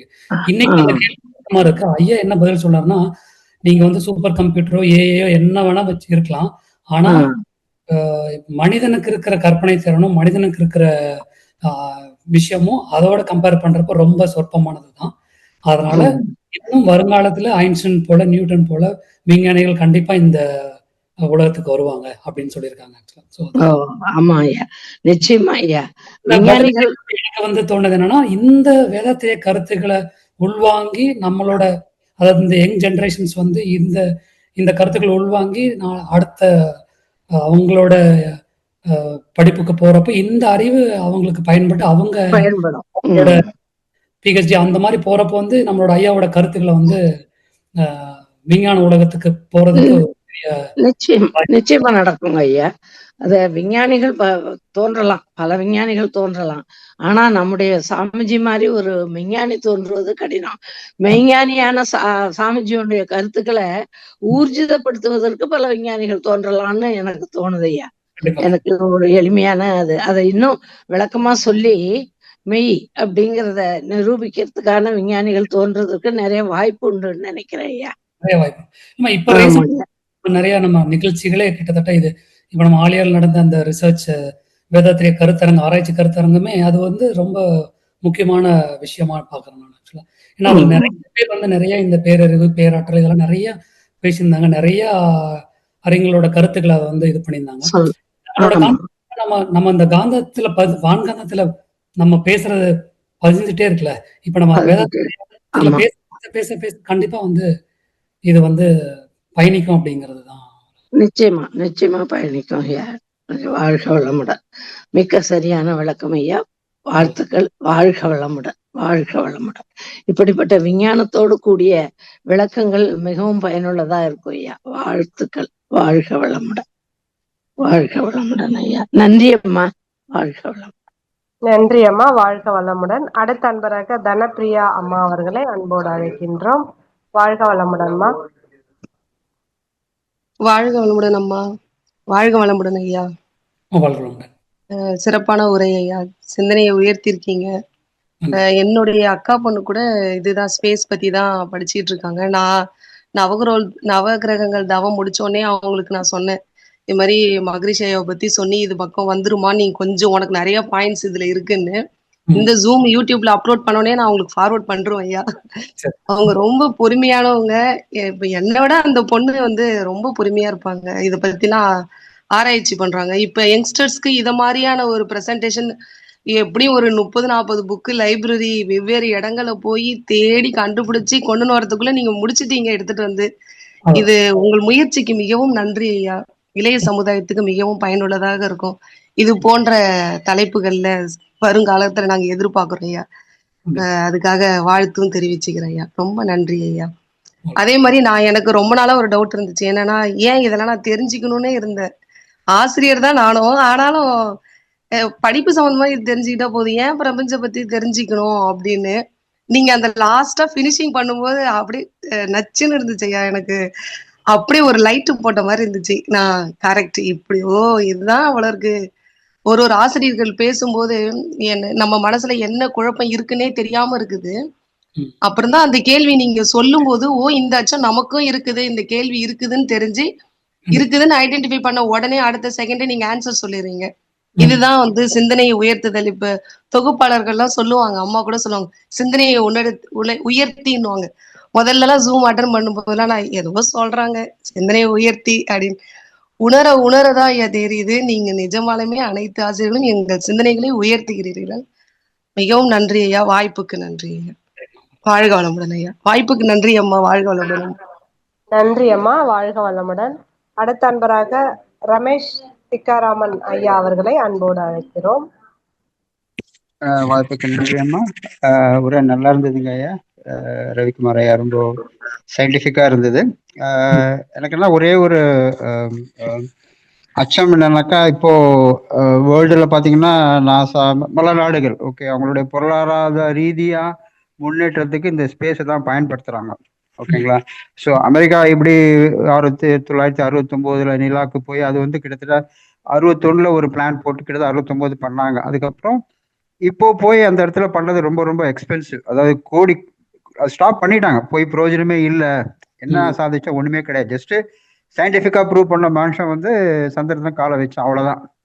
மிஞ்சி பார்த்தா கிட்டத்தட்ட ஒரு 10-11 பேர் தான் காலை வச்சிருப்பாங்க. பட் அதோட காஸ்ட் பாத்தீங்கன்னா கிட்டத்தட்ட வந்து லட்சக்கணக்கான கோடி. அச்சீவ் பண்ண ஒண்ணுமே கிடையாது. பட் அந்த மூன்ல பாத்தீங்கன்னா அது வந்து கிட்டத்தட்ட கோடி கணக்கு கோடான கோடி வருஷங்களா இருந்த அந்த ஒரு மழை இது இல்லாம அந்த ஒரு சின்ன தூசி போய் மனுஷன் சுவாசம்லாம் அடுத்த நிமிஷம் அவன் இறந்துருவான். அந்த அளவு அந்த ஆராய்ச்சி பண்ணி அந்த டஸ்ட் வந்து எடுத்து வந்து ஆராய்ச்சி பண்ணி இப்போ ரீசெண்டா படிச்சதுல வந்து அதெல்லாம் வந்து அவங்க வந்தோடனே கிட்டத்தட்ட ஒரு 16 நாள் அவங்க அப்புறப்படுத்திடுவாங்க, அவங்களால இன்ஃபெக்ஷன் வரக்கூடாதுன்னு சொல்லிட்டு. அப்படி இருக்கும்போது இந்த ஆராய்ச்சி வந்து உலகம் வந்து இப்போ அடுத்தது வந்து இப்போ உலகத்துல பெரிய பணக்காரா இருந்தாக்க எலான் மஸ்க். அவரோட அல்டிமேட் எய்ம் என்னன்னாக்கா செவ்வாய்க்கு போகணும்னு. ஆனா செவ்வாய்க்கு போகணுன்ற எண்ணம் இருக்கிற தவிர அதுல போய் திரும்பி வர்றதுக்கு ஒரு வாய்ப்பு இல்லை. ஆனா என்ன டிசைட் பண்ணாங்க, நான் செவ்வாயில போய் இறக்கணும்ன்றாரு. எல்லாமே அந்த ஒரு தாட் கிடையாது. பட் அவருக்கு ஏன்னா வரத்துக்கு சான்ஸே கிடையாது. ஸோ அப்படின்ற பட்சத்தில் கிட்டத்தட்ட இங்கதான். ஆனா நம்ம இந்த நவகிரக பஞ்சபூத நவகிரக தவத்துல பண்ணும்போது பாத்தீங்கன்னா ஒரு 20 நிமிஷத்துல டிராவல் பண்ணிட்டு வந்துடும். அதாவது இது இல்லை, இதுக்கப்புறம் வந்து எவ்வளவு கேலக்சிஸ் டிராவல் பண்ணி டீப் ஸ்பேஸ் போய் அப்புறம் இந்த டார்க் ஸ்பேஸ் போய் தவம் பண்ணிட்டு வரும்போது அந்த ஆற்றல் பாத்தீங்கன்னா அதுக்கு அளவே கிடையாது, மதிப்பே கிடையாது. அது கிட்டத்தட்ட ஒரு 300 பேர் பண்ணாங்கன்னா, உதாரணத்துக்கு இப்போ ஒரு ஐஎஸ்எஸ்ல இந்த கிட்டத்தட்ட ஐஎஸ்எஸ் ஸ்பேஸ் ஸ்டேஷன் வந்து பார்த்தீங்கன்னா கிட்டத்தட்ட பூமியில இருந்து ஒரு 400 கிலோமீட்டர் மேலதான் இருக்கு, இஃப் ஐம் ரைட். ஆனா ஒருத்தர் அங்க டிராவல் பண்ணோம்னால இப்போ ரீசெண்டா இந்தியால இருந்து ஒருத்தர் அமிச்சாங்க, ஒரு ஏர்ஃபோர்ஸ் பர்சன் போயிட்டு வந்தாரு. அவருடைய கோடி பாத்தீங்கன்னா 500 கோடி செலவு பண்ணிருக்காங்க. ஜஸ்ட் இங்க இருந்து 400 கிலோமீட்டர். என்ன சார்ஜர் ஒண்ணும் கிடையாது. போய் பார்த்தேன், அங்க இருந்த 400 கோடில இருந்து பூமி எப்படி இருந்தது பார்த்தேன் அப்படின்றாங்க. பட் ஆனா கம்பேரிசன் பாத்தீங்கன்னா இது அச்சீவ் பண்ணது ஒண்ணுமே இல்லை. ஆனா நம்ம மகரிஷி வந்து இந்த நவகிரக போய் அங்க போய் டைரக்டா டச் பண்ண அந்த உணர்வு பண்ணும்போது அந்த பெனிஃபிட் நிறைய இருக்கு. ஸோ இதை வந்து நம்ம குவான்டிஃபை பண்ணி ஓகே மேபி சஜஷன் எனக்கு ஒரு தோணுது, இந்த ஒரு பஞ்சபூத நகரத்தில் வேல்யூ கால்குலேட் பண்ணா எவ்வளவு in terms of rupees or dollars பாத்தீங்கன்னா அவரோட மதிப்பு வந்து மக்கள் தெரியும். ஸோ இது வந்து சயின்டிபிக்கா ஒரு சைட் பண்றாங்க. ஆனா மெய்ஞானில வந்து இந்த தவத்த மூலியம் மட்டும் பண்ணீங்கன்னா அவருடைய வேல்யூ வந்து அளவே கிடையாது, மதிப்பே கொடுக்க முடியாது. நம்ம அந்த அளவு பலன் அடையிறோம், டைரக்டா போய் பலன் அடையிறோம். ஆனா சயின்டிபிக் என்ன பண்றாங்க சயின்டிஸ்ட், நான் போய் 500 கோடி செலவு பண்ணி இன்னைக்கு நிறைய பேர் பெரிய பணக்காரங்களா லட்சம் கோடி வச்சுட்டு நான் போய் ஸ்பேஸுக்கு போக போறேன் சொல்லிட்டு லைன்ல நிக்கிறாங்க எலான் மஸ்கோட. ஆனா அவர் பணக்காரர் ஆகிட்டு இருக்காரு, பட் ஒன்னும் பெனிஃபிட் கிடையாது. அவர் அல்டிமேட்டா என்ன பண்றாரு, நான் போய் செவ்வாயில போய் சாகணும்னு இருக்குது 50 வயசு, ஆனா போய் திரும்பி வர முடியாது, வேற விஷயம். ஆனா நம்ம மகரிஷி வந்து நம்ம வாழற காலத்திலே அங்க டிராவல் பண்ணிட்டு வரோம், அதனுடைய ஆற்றலை பெறோம், அதனுடைய என்ன சொல்றது உங்களுக்கு அதனுடைய பலன்களை அனுபவிக்கிறோம். அதனால மனசு அமைதிப்படுது. நம்ம இந்த சமுதாயத்துக்கு இந்த உலகத்துக்கு என்ன பண்ண போறோம், அதான் மெயின் விஷயம். இப்ப பாத்தீங்கன்னா 2 கம்பேரிசன் கொடுத்துருக்காங்க. ISSல இருந்து உலகத்தை பாக்குறதுக்கும் நிலால இருந்து உலகத்தை பாக்குறதுக்கும் பார்த்தா 2 கம்பேரிசன். நிலால இருந்து உலகத்தை பார்க்கும்போது நிலா இது உலகம் வந்து ஒரு வைப்ரேஷன், ஒரு டைனமிக், ஒரு லிவிங் ஸ்பேஸ் மாதிரி இருக்கான், ஒரு லிவிங் பீயிங் மாதிரி இருக்கான் உலகம். ஆனா ISSல இருந்து பார்க்கும்போது அது ரொம்ப ஃப்ராக்சர் ஆகி ரொம்ப துன்பப்பட்டு, ஏன்னா அவ்வளவு புகை மண்டலம், அவ்வளோ ஒரு இந்த ஹீட் வேவ்ஸ் இருக்கும்போது அவங்க அச்சப்படுறாங்க. இன்னும் கொஞ்ச நாள்ல வந்து எப்படி, அதான் ஃபீல் பண்றேன். இப்ப நிறைய மழை கீழே எல்லாம் வரும். மெயின் அல்டிமேட்டா என்னன்னாக்கா இந்த தவம் பண்ணி ஒவ்வொருத்தர மாற்றம் ஏற்படுத்தணும். நம்ம வந்து உலகத்தை அடுத்த சமுதாயத்துக்கு அடுத்த நம்ம வாழ்ந்த மாதிரி, நம்ம முன்னோர்கள் வாழ்ந்த மாதிரி நிலத்தை அப்படியே கொடுத்துட்டு போகணும். நில, நீர், நெருப்பு, காற்று, ஆகாயம் எந்த விதமான பாதிப்பு இல்லாம எப்படி வந்தோமோ அப்படியே கொடுத்துட்டு போனாங்க. அது maybe another some years will be there. Thanks. வாழ்க வளமுடன். நன்றிங்க. நன்றிங்க ஐயா, வாழ்க வளமுடன். கீதா சுரேஷ் அம்மா அவர்களை அன்போடு அழைக்கின்றோம். வாழ்க வளமுடன்மா. வாழ்க வளமுடன் அம்மா. நன்றி அம்மா. வாழ்க வளமுடன் சார். ஐயா, உங்களுடைய ஸ்பீச் ரொம்ப நல்லா இருந்துச்சு. வித் ஸ்லைட்ஸ் கம்பேர் எல்லாம் பண்ணுறது ரொம்ப இன்னும் நாங்க என்ன எவ்வளோ லர்ன் பண்றதுன்னுட்டு தோணுதையா. என்னுடைய கொஸ்டின், நான் ஃபர்ஸ்ட் ஸ்கூல்ல படிக்கிறப்போ குளோப் எல்லாம் காமிச்சு ஜியோகிராஃபி சொல்லப்போ நான் இப்படி ரவுண்ட் ஆகுது ரிவால்வ் ஆகுதுன்னு சொன்னப்போ நாங்க எல்லாம் கீழே வீழ்ந்துட மாட்டோமா நான் அப்பவே கேட்டேன் இந்த கொஸ்டின். அது கிராவிட்டின்னு சொன்னாங்க. ஆனா நாங்க வந்து டிகிரி எல்லாம் படிச்சு எல்லாம் இப்போ வேதாதிரி தத்துவக்கு வந்த அப்புறமா வேதாதிரி மகர்ஷி எல்லாம் எவ்வளவு நல்லா சொல்லி இருக்கிறாங்க. யூனிவர்ஸ் அதெல்லாம் ரொம்ப இப்போ கூஸ் பம்ஸ் வருது ஐயா, அவ்வளவு நல்லா சொல்லியிருக்கிறாங்க. இப்போ அந்த ஐயா கேட்டாங்க இல்லையா, அவர் பேர் தெரியாது, அவரோட கொஸ்டின் எனக்கும் ரொம்ப அந்த டவுட் இருக்கு. சன்னோட பத்தி நவகிரகத்துல சொல்லியிருக்கிறாங்க சன் அங்கேயே இருக்கும், ஆனா 25 days தன்னாவே தானே சுத்தோன்னுட்டு வேதாதிரி மகர்ஷி சொல்லியிருக்கிறாங்க. நீங்க சொல்ல மாதிரி அதுக்கு ஒரு பவர் இருந்து அதுவும் இப்படி ரிவால்வ் இருக்கோ என்னவோ என்னட்டு நினைச்சு உத்தராயணம் தட்சிணாயணம் அது நல்லா தெரியும் எங்களுக்கு. அது சன் இந்த சைடு எங்களுடைய வீடு அது கரெக்டா தெரியுது அது எல்லாவும். ஆனா நான் நினைச்சு இமேஜினேஷன் என்னன்னா சன் அங்கே இருக்கோ. ஆனா இப்போ ஒரு கிளாக் எடுத்தா 3 o'clock இருக்கு இல்லையா, சன் வந்து முள்ள சென்டர்ல இருக்கும். 3 o'clock சைடு வந்துட்டு அர்த்தம். அது அப்படியே 3, 4, 5 கீழே 6 வந்தா அப்போ சன் ரொம்ப மேலே சென்டரா ரொம்ப ஹைட்டா இருக்கும். அதே மாதிரி ஈவினிங் 9 o'clock சைடு வந்துட்டா அப்போ அந்த ஈஸ்ட் வெஸ்ட் மாதிரி இருக்கும்னுட்டு என்னோட இமேஜினேஷன் ஐயா. சோ தேங்க்ஸ் ஃபார் வேதாதிரி மகர்ஷி. அப்புறமா நீங்கள எல்லாம் இவ்வளவு எல்லாம் சொல்லி கொடுக்கறது எங்க மைண்ட் எங்கெங்கோ போய் at least it is working now very nicely. So வாழ்க வளமுடன் ஐயா. எல்லாருக்கும் நன்றி ஐயா.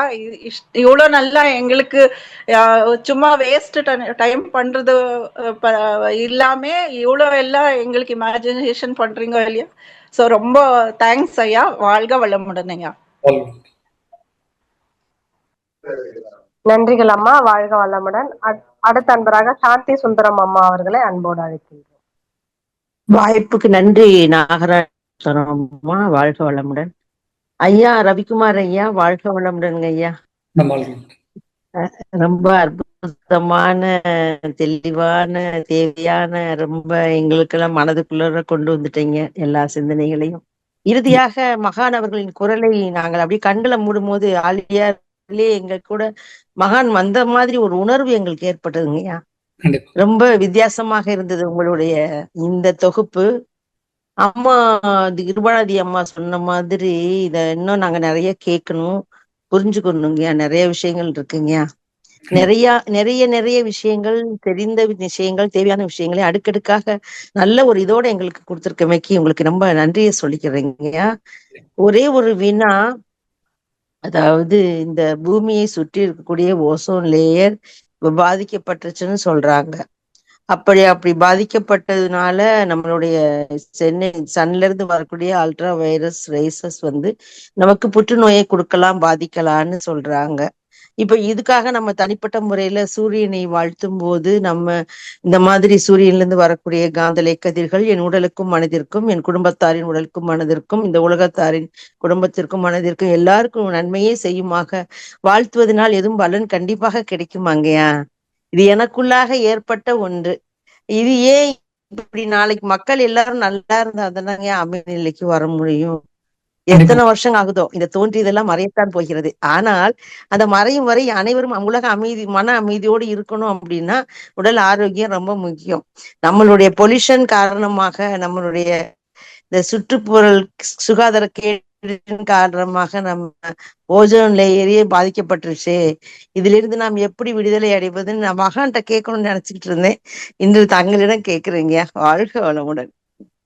அது ஓசோன் லேயருங்கிறது இன்னைக்கு அது இன்னைக்கு அப்படிதான் இருக்குங்கிற மாதிரி இல்லைங்கம்மா. அதுவே நிறைய மாறி இருக்குங்கிற மாதிரி தான் சொல்றாங்க. இன்னைக்கு ரீசெண்ட் சயின்டிஸ்ட் ஓசோன் லேயர் ஓட்ட விழுந்துருச்சு, அது ரொம்ப இதாகுதுங்கிறதெல்லாம் முன்னாடி இருந்தது தான். இப்போ நம்ம அது அந்த அளவுக்கு அதோட பாதிப்பு இல்லை அப்படிங்கிற மாதிரி சொல்றாங்க சயின்டிஸ்ட். ஆக்சுவலா அது அந்த அந்த அளவுக்கு அதோட தன்மை பாதிக்காத அளவுக்கு தான் இப்போ இருக்கு. பாதிப்புகள் இருக்கு, இல்லைன்னு சொல்ல வரல. ஆனால் ஓட்ட விழுந்துச்சு அதனால டைரக்டா நமக்கு இனிமேல் எல்லாத்துக்கும் பிரச்சனை வந்துருங்கிற மாதிரி இல்லை அப்படிங்கிற மாதிரி இப்போ ரீசன்ட் சயின்டிஸ்ட் சொல்றாங்க ஆக்சுவலா அதுல. ஸோ அதனால முன்னாடி இருந்தது தான், ஆனா இப்போ அதோட தாக்கம் கம்மியா இருக்கு அப்படிங்கிறது அது ஒரு டாபிக். ரெண்டாவது, வாழ்த்துக்கு பலன் இருக்கவே செய்யும். அது அது ஏன்னா வாழ்த்துங்கிறது அலை இயக்க தத்துவம் தானே. ஆக்சுவலா மோதவும் பிரதிபலிக்கும் அந்த 5 தத்துவத்தைப்படி கண்டிப்பா வாழ்த்துக்கு பலன் இருந்தே தீரும். அதுல சந்தேகமே வேண்டியதில்லை.